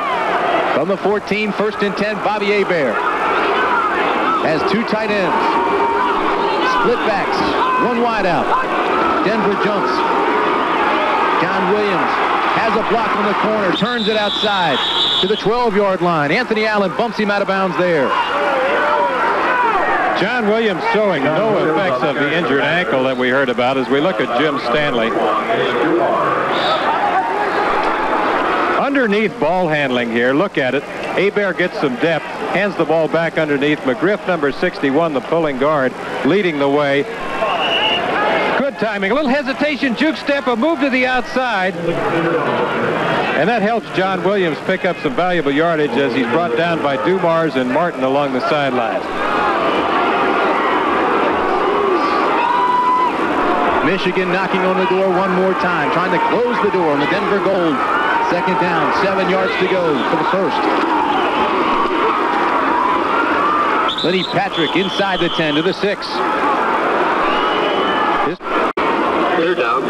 They have been effective that way on their drive. They have used up 7, 10, 7. Looks like they're going to use up about another 7 minutes or so on this drive. They've been able to keep the ball and move it toward the end zone. Don Eccles, Mike Cobb, the two tight ends. Third down, 2. Patrick. First down. First and goal, Michigan. Boy, Kelvin Newton, John Bungarts, Jeff Harper, and Greg Birkin, the linebackers for Denver, have had quite a workout. I'm telling you, that Michigan line fires out of there. Well, they were the premier offensive line in the USFL last year, and even though Tom Dornbrook is out for the year with an injury, they're still very strong. 255 pounds is Osmond, Ray Penny 256, Radloff 265, McGriff 267, Godfrey 250.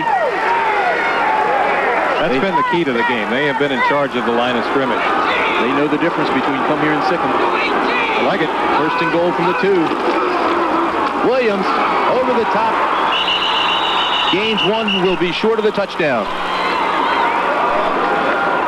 You know, the game has gotten very sophisticated, and certainly there's a lot more terminology and nomenclature than there ever was when I was playing. But it really gets back down to the fact that it's a simple game. It's a game of blocking, and it's a game of tackling, and ultimately the team that controls and dominates the line of scrimmage usually wins. That's a good point. Good point. Michigan has held the ball for well over 12 minutes in the third quarter. All right, look at just what we were talking about. Look at how Michigan just really blows in there and gives the back a chance to dive over the line. And here in the fourth quarter, they've held the ball most of the day, most of the time. John Williams, touchdown.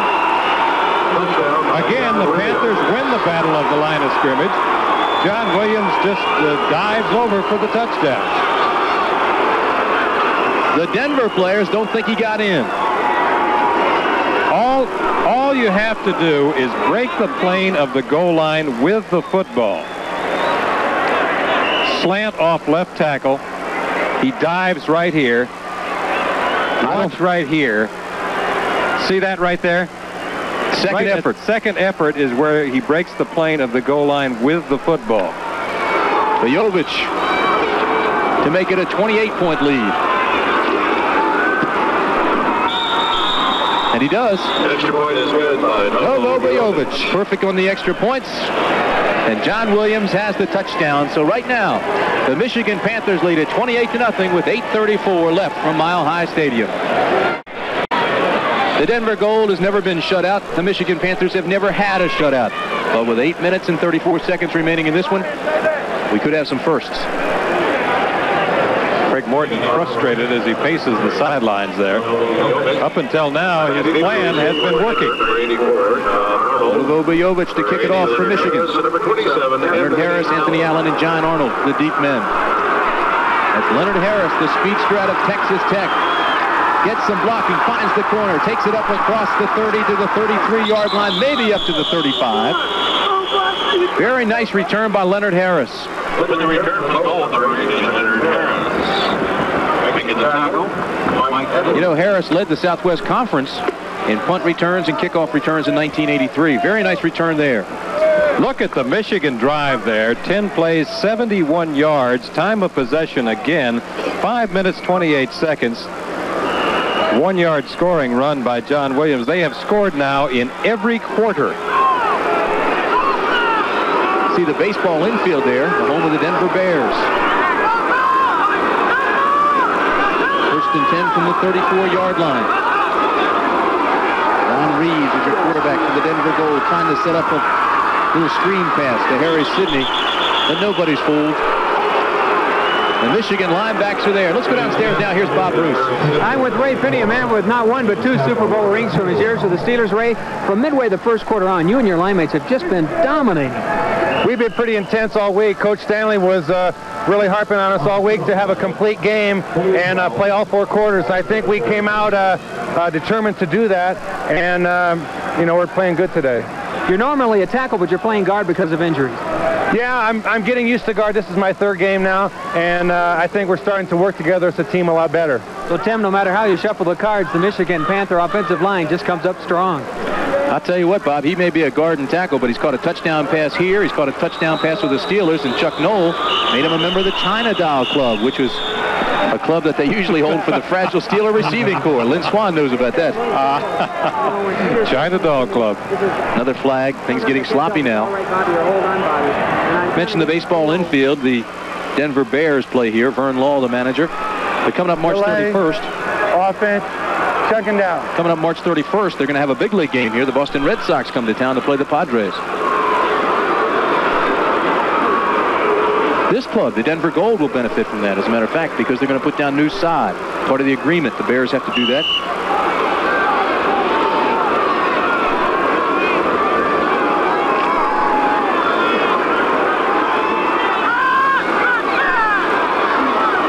Minutes, 12 seconds remaining in this ball game from Mile High Stadium. 2nd and 16 from the 28 for the Denver Gold.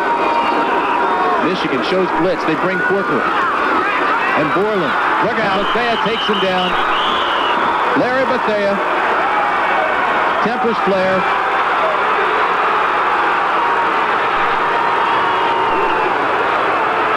These clubs love to get after each other, and I think right now Denver is extremely frustrated.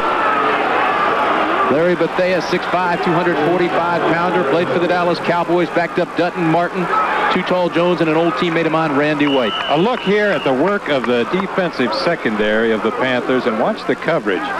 Nobody open. And that's why right in Larry Bethea, number 79, goes in and gets the hit on quarterback Ron Reeves. Look at this, Cup. They're playing man-to-man on the far side of the field. You've got the free safety up here just playing center field.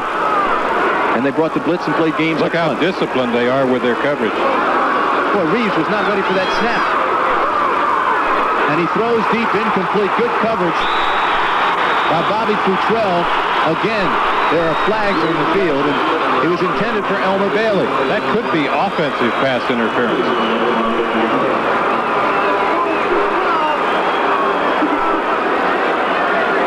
Bobby Futrell, number 20, covering wide receiver Elmer Bailey, number 8. Bailey's trying to run a corner route. Now watch right here, and let's see if the contact is offensive or defensive. I think maybe it is. No, my original thought was correct. I think that Bailey, number 83, pushed off Futrell. I'm not so sure it's pass interference. There was a lot of motion on the line. Reeves was not expecting the snap. Here's the call.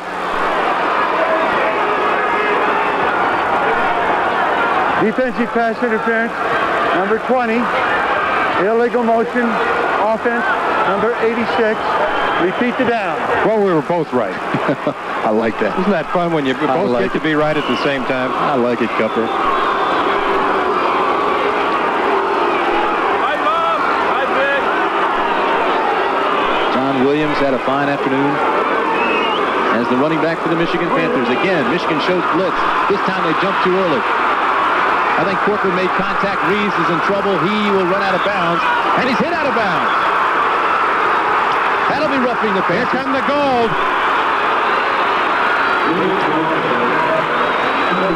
Unnecessary roughness against the Michigan Panthers.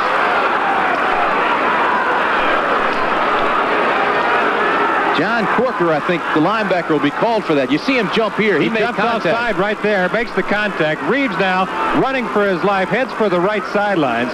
And watch what happens as he gets over here near the out-of-bounds marker. All right, that's Alan Hughes. Alan Hughes, number 98, pushes him. And then here comes Corker again. And he hits him out of bounds. How many times have you seen a player get 2 flags in one play? That's why they call him the sack man. He's determined to get quarterbacks. I'll tell you, that's how you can get a quarterback hurt, though. Ron Reeves knows it. He's not happy about it. Corker, 28.5 sacks last year, has yet to get one this season. We had a multiple foul. The offense on the defense. We had a personal foul out of bounds. Then takes the personal foul. So the personal foul takes precedent over the lesser foul. And they're going to mark it off against Michigan. Jim Stanley, you see there, some of the adjectives used to describe him: reserved, pensive, caring, honest, trustworthy, and a stickler for loyalty. As we mentioned earlier, played for Bear Bryant at Texas A&M back in the mid-50s. He's had a lot of coaching experience, but most noteworthy, you think of him as a head coach at Oklahoma State, where he had some great years, and also had some NFL experience as an assistant coach before taking over as head coach for the Michigan Panthers last year. While at Texas A&M, he played with Jack Pardee, a new coach in this league. John David Crow there, too. From the 33, Reeves in a shotgun formation. First down again. Michigan shows blitz, then drops off into a zone. Reeves has some room under the linebackers. And he gets nailed. Kyle Borland, the linebacker, came up to make the stop. The linebackers had dropped into their hook zone and then came up.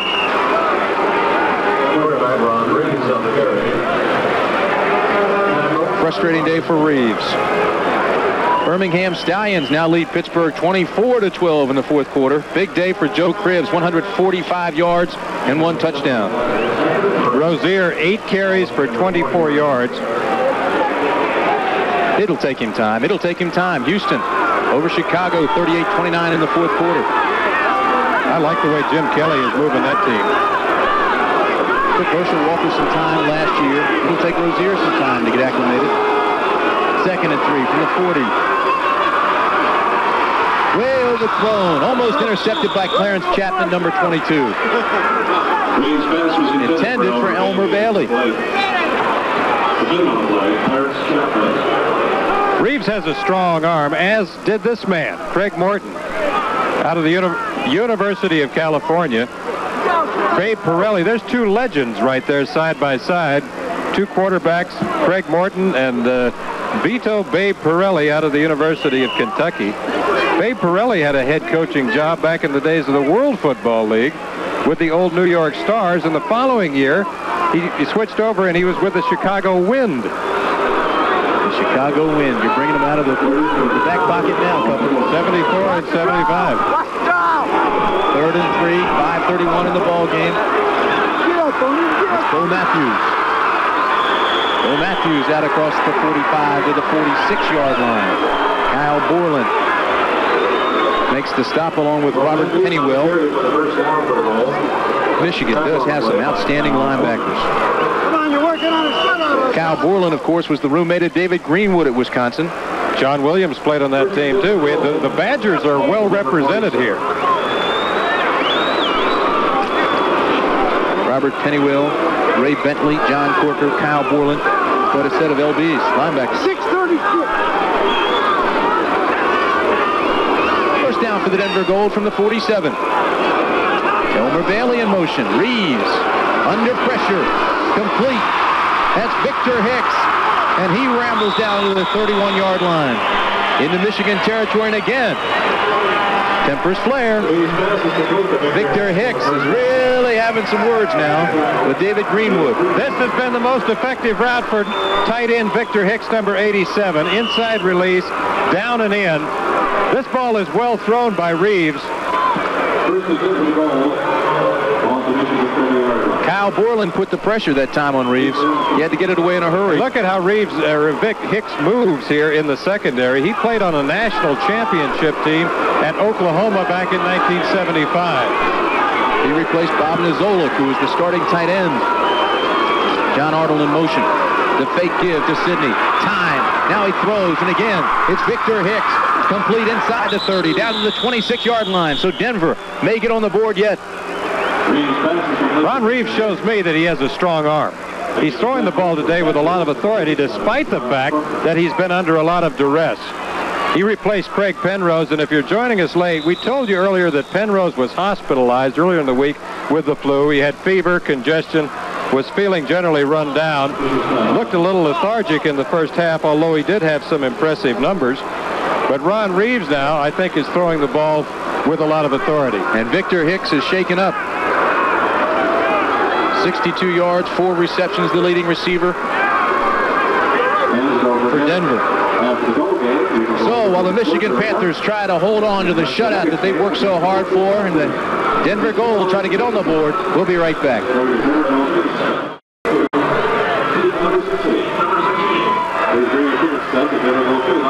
The Denver Gold trailing 28-0, Cupper, but I'll tell you, they have not dampened the enthusiasm here. The fans in the Denver Gold, the pure gold right there. She is one of a group of cheerleaders, one of a group of 24 cheerleaders known as Pure Gold, led by Miss Twirl. The attendance this afternoon, 41,623 at Mile High Stadium. They've been making some noise, too. The Denver organization has to be happy with that. They'd be happy with a touchdown. 3:15 remaining in the ball game. This is 2nd and 6 from the 26. Reeves across the middle, complete. Elmer Bailey inside the 15. So Ron Reeves continues to play quite well out of Texas Tech. What a player he was in high school. State High School Player of the Year 2 years in a row before he went on to be a 4-year starter at Texas Tech. 1st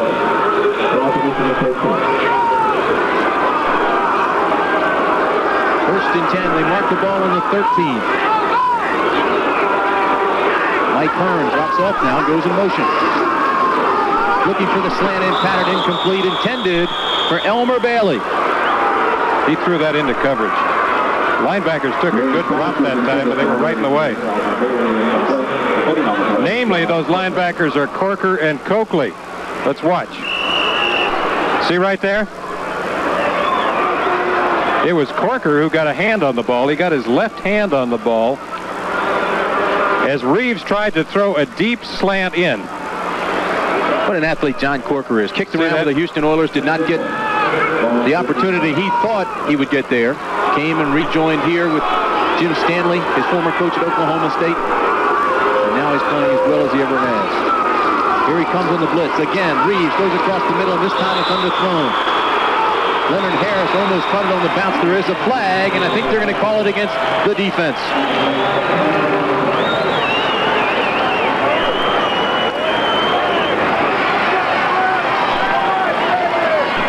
Harris is running an in route. There it is, underneath. Leonard Harris, number 80, trying to work his way clear, and Oliver Davis, number 21, is going to get called right there for interference. It was not a smooth pattern. He ran into John Arnold, his own man, as they crisscrossed. He should have hesitated more and let it clear out for him before he came underneath. Defensive pass interference, number 21, half the distance to the goal line, 1st down.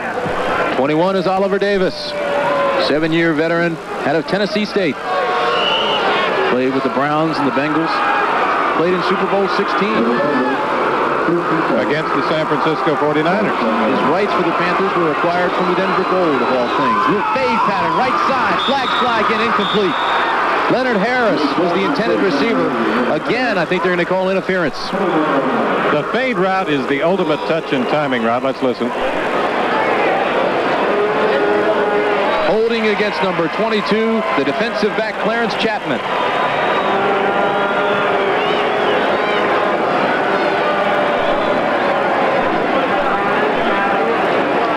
I think he just grabbed on because he figured he was going to get beat. It's a smart thing to do. A lot of times the defensive backs are taught to do that.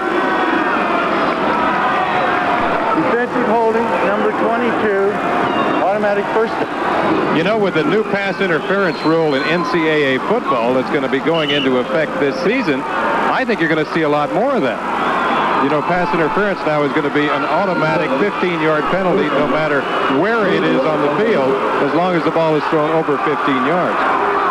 The Denver Gold trying to avoid the shutout. 1st and goal from the 4.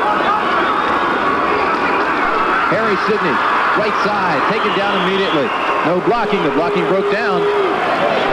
Greg Fiesel, Matt Miller didn't clear it out the way they should have, and John Corker was there. Harry Sidney, who is normally their most productive back and their best all-purpose player, has not been particularly active today. He's running from the I-back right here. Tries to get loose around the right side. And look who's there. John Corker, number 57, came all the way from the backside. He's an amazing player. He's really at the peak of his form right now. Faster than Gossip. John Corker. Well, that's a 2-minute warning. 1st and goal from the 5 for Denver when we come back. A reminder that the Pro Bowlers Tour will be seen on the West Coast, 3:30 Pacific time here at Mile High Stadium in Denver. 1st and goal from the 5 for the goal. Reeves under pressure. Allen Hughes knocks it loose. Big Alan Hughes came through in a hurry. 6'2", 260-pounder out of Western Michigan. Well, Larry Bethea gets most of the ink, but this guy, number 98, Alan Hughes, is a player at his nose guard position.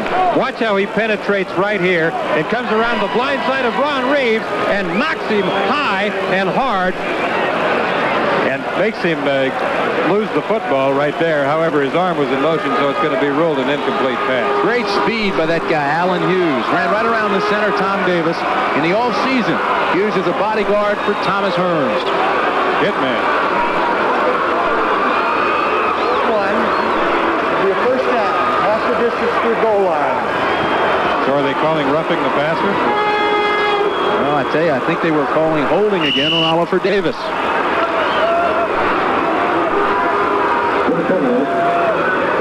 First down, goal line. It remains first down. First and goal from inside the 5 at the 3. Keep in mind, Denver gold. The team has never been shut out, and Michigan has never had a shutout. Reeves under pressure again, and he'll go down again. Cobb, the linebacker. 6'3", 238-pounder out of Wisconsin. We've talked about him all afternoon. They've got some active linebackers, and they utilize them. They bring them from every part of that defense. Michigan doing such a good job here with their goal line defense. It's play action. Fake to Sidney. Now watch number 52, Kyle Borland, come around here as Reeves is trying to find an open man, and there isn't anybody open. And he just ducks under number 52, Kyle Borland, out of the University of Wisconsin. Second and goal from the 14. Intercepted John Corker to the 20. 25, knocked out of bounds on the 30-yard line. John Corker. It was the quarterback, Ron Reeves, that ran him out.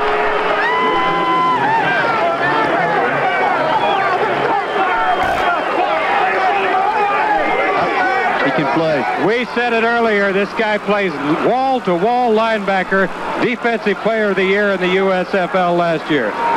John Corker with the interception, and Michigan holds on, and it's close to a shutout. 1:16 remaining.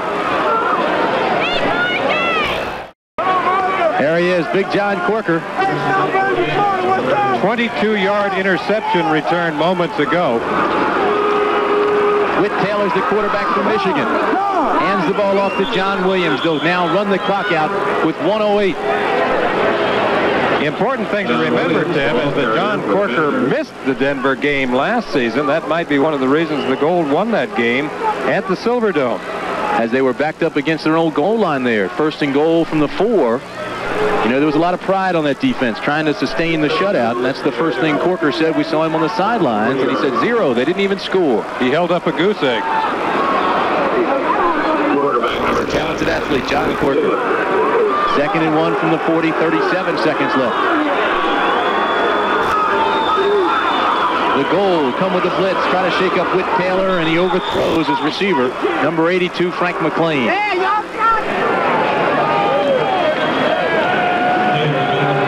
Weekend for the United States Football League. The game we saw last night, Tampa Bay 51,274 there. Philadelphia, New Jersey has 46,000. Down in New Orleans, 45,000 in excess plus. Michigan, Denver here at Mile High Stadium, 41,623. And Oklahoma over 23,000, and the Houston-Chicago game has 7,000. Big weekend as you look around the United States Football League.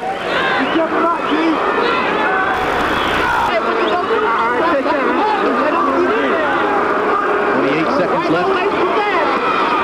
Lenny Patrick picks up another Michigan first down. So the Denver Gold will have to go back to the drawing board. Greg Morton has been undefeated as a head coach here at Mile High Stadium until this afternoon. And this was a big ball game for them. He had pushed his plan to try to fill the stadium and get 50,000 in here. He got 41, but they didn't give the fans much to yell about this afternoon. So this is the first hitch in his plan. And as you say, he's going to have to regroup, go back to the drawing board. However, I don't think he's going to make any radical changes in his basic coaching philosophy. It seems to be working. Michigan Panthers extremely strong, remain unbeaten. They are now 3-0 in the Central Division. That a division with 3 expansion teams of the 5 in Michigan, of course, the class of that outfit. The defending champion, Michigan Panthers, who won the title here 24-22 against Philadelphia just last July 17th, gets another win at Mile High Stadium. Michigan 28, Denver nothing. Pretty good little shot there of the two coaches talking. Good look at what we talked about at the very top of the show. 2 outstanding coaches with contrasting philosophies.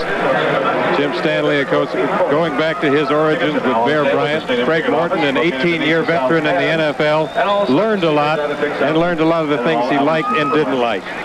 He's got speed, he's got size, he's got talent, he's got names, and he's got the defending champions playing extremely well. Michigan 28, Denver nothing. The final score in Denver. We'll be back. Now we welcome those of you who have been, and now we welcome at this moment, those of you who have been watching the Michigan Panthers in their 28-0 victory over the Denver Gold. The first really overpowering performance of the season for the Panthers, who won the USFL championship, as you know, a year ago. Let's take a look at what happened in that ball game. An orchestrated display of Michigan's power in the first quarter. Bobby Hebert threw this touchdown pass to Anthony Carter from 4 yards out. It was 7-0. Mark that early in that was actually in the first quarter. Then in the second quarter, this 1-yard touchdown run by Terry Miller made it 14-0 for Michigan after a drive which ate up nearly 10 minutes. In the third quarter, Miller scored again. 1 yard out, it was 21-0 Michigan. The last 1-yard touchdown run of the game was from John Williams, formerly of Wisconsin, and of course, a guy who had a terrific year for the Panthers a year ago. And Michigan was dominant on all fronts in that game as they went on to a 28-0 victory, their third of the season, and Denver drops to 2-1. Interesting game today down in New Orleans, where Marcus Dupree made his debut for the New Orleans Breakers. You'll remember that last year as the Boston Breakers, they were one of the toughest defensive teams in the league, and they remain a good defensive team, one which has been playing well early in the season. Dupree scored on the very first carry of his USFL career after a Ben Needham fumble recovery early. Marcus took it in from a yard out, and it was 7-0 New Orleans. But then, the Memphis Showboats, expansion team under the coaching of Pepper Rogers, countered with this 15-yard touchdown run by Alan Reed to tie it back up at 7-7. However, New Orleans had the answer for that one, as once again you'll see number 22 in the blue jersey on the sweep to the right, and Marcus Dupree was making it look easy early in his USFL career, as on his first day in the league he now had 2 touchdowns. It was 14-7. Once again, Memphis came back as Walter Lewis, who has started out the season very well for the Showboats, runner-thrower, this time throwing to Cormac Carney, 30-yard touchdown pass. That tied it at 14.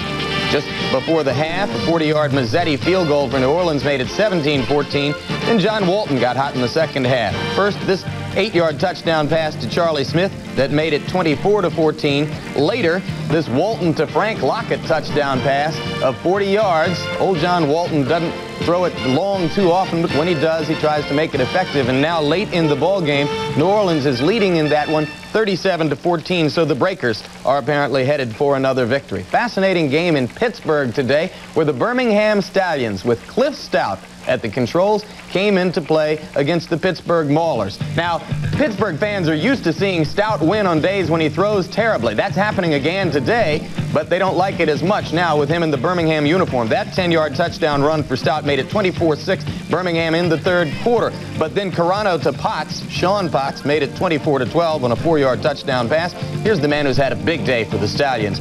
Joe Cribbs went in on this touchdown run from 13 yards out to make it 30-12 Birmingham.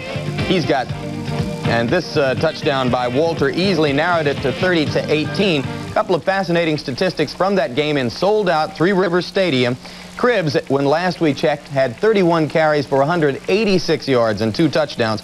Mike Rozier's effort today, similar to his 2 previous ones, 10 carries, 25 yards, 1 fumble that set up a touchdown. Cliff Stout, late in the ball game, 2 of 15 in the air for only 29 yards, 1 interception, but nevertheless, Birmingham appears headed for a victory in that one. Houston and Chicago, this is another big day for the Houston rookie Jim Kelly. He has 3 touchdown passes. Late in the ball game, Houston leads at 38-36 over the Chicago Blitz.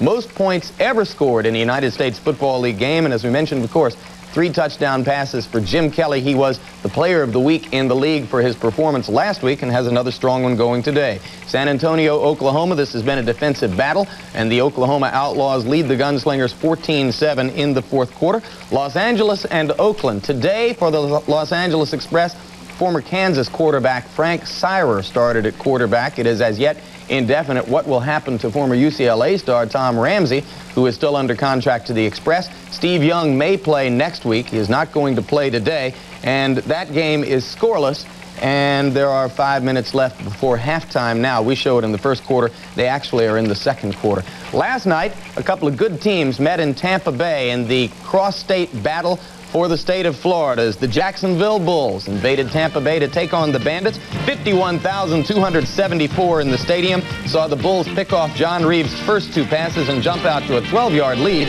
on this Matt Robinson to Michael Whiting touchdown pass. Bandits cut the deficit to 12-7 on Gary Anderson's 2-yard run and added a safety to make it, or check it. That made it 12-0. That was Larry Mason's 5-yard touchdown run for Jacksonville that made it 12-0. Now there's the Anderson touchdown from 2 yards out that made it 12-7. A safety made it 12-9. And then watch this. Matt Robinson went in for a touchdown from a yard out to make it 18-9, but that play will prove costly for the Bulls. Robinson chipped a bone in his foot. He'll be sidelined from 10 days to 3 weeks. Tough break for Matt Robinson, the former NFLer who was playing so well for Jacksonville. Tampa Bay field goal made it 18-12 at the half. The Bandits came out firing in the third quarter. John Reeves finding Eric Trevelyan with a 33-yard scoring strike. And then Tampa Bay struck again and took the lead for the first time, 25-18, on that 9-yard run by Greg Boone. Robbie Mahfouz was at the controls for Jacksonville, and the Bulls came back to tie the game on Willie McClendon's 6-yard run, opening play of the final quarter. Then Zenon Andrushishin kicked this 30-yard field goal with 2 seconds left, keep the Bandits unbeaten, and give them the bragging rights to the state of Florida for now. You know, of course, about the contract that Steve Young signed on this past Monday with the Los Angeles Express. 43 years in duration, a total of $40 million, a fascinating financial structure. Martin Wyatt of our owned and operated station KGO in San Francisco had an opportunity to talk to Steve later this week after the Express arrived in Oakland. Here's a look at that. First question that most fans want to know, how have you reacted to the amount of money that from one day to the next day being a multi-millionaire? How's it affect you and the people around you? Well, I think it's really difficult. I think I'm a pretty sensitive person to those kind of things, and it was very, it's still tough to try to react to it, and the only way I can even find a way to feel good about it is to feel like I can go ahead and help a lot of other people this way.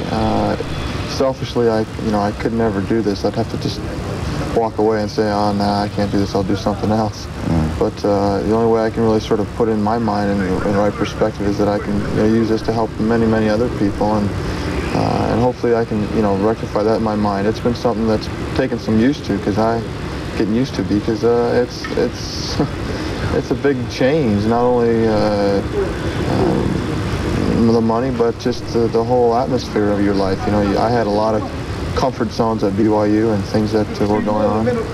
What about your teammates? I mean, that certainly had to be a concern of yours. Well, that's still a concern, and I really do feel like if I don't feel like I'm having a good impact or something isn't working out well, then maybe I shouldn't be doing it. This is team sport. This isn't tennis. This isn't golf. This is something you got to get along with your teammates with and be successful. And so, I'm just out there going to give it a try, and if it doesn't work out, then I'll feel good about walking away from it because I gave it my best shot. But right now it's something that I'm really concerned about. The pressure to perform is always great on a quarterback because win or lose, you're going to either get maybe too much credit or too much blame. And the amount of money you make, maybe the highest paid guy in professional sports possibly, that's got to be a lot more pressure on you to perform and to do it real fast. There's a tremendous amount of pressure, and I think in a lot of ways it's overwhelming to a point that you're not, even myself, a confident person that I am, have to start wondering, well, wait a second, what do I need to be doing here? What are my capabilities? And so I'm trying to work those things through right now, and hopefully we'll come to some, to grips with it myself, so that as soon as I do, then I can just throw everything else aside and all the pressure that I feel outside and just put, just do it internally. But, right now I'm working with myself, trying to get it all straightened out. Do you think being a deeply religious man, that it'll help you keep it in perspective? It'll always be in perspective, but it's a amount of what I really want in my life, and I think that to a point you want to be successful, you want to take a challenge, but many times there are things that you just can't do. You try your best, and that's all that I will do, and that's all I'll ever try to do. And so the religion will just, it will make me always keep perspective on it all and make sure that I don't get away from my basic values. And I think that in a lot of ways that's what's been, it's very difficult right now, is I'm not sure that I'm following my basic values, and so I'm trying to rectify all that in my mind right now too. One interesting note for any of you who may not follow college football carefully and therefore may not know a great deal about Steve Young. He's not just a quarterback in the technician sense. He's an outstanding athlete. This is a guy who was one of the fastest players on his team and had over 100 yards rushing in some games in which he passed for 300 or 400 yards. So unlike some other quarterbacks who are sheer technicians, this is a terrific athlete in addition to being an outstanding technician. Gil Brandt of the Dallas Cowboys was quoted this past fall as calling Steve Young the most accurate passer he'd ever seen. Now let's update a couple of scores. Birmingham and Pittsburgh are now final, the Stallions having won that 30-18. Cribbs, 33 carries, 191 yards and 2 touchdowns. Rozier finished with 16 carries, 52 yards, the one fumble I mentioned earlier. And Stout, 2 of 16 for 29 yards and an interception. That's the winning quarterback. The loser, Glenn Carano, 18 of 33 for 221 yards and an interception. Also, Houston defeated Chicago 45-36. This is the second weekend in a row that the Blitz have been beaten by an expansion club, and another outstanding performance for Houston's Jim Kelly and for running back Sam Harrell, who had 3 touchdowns in the game.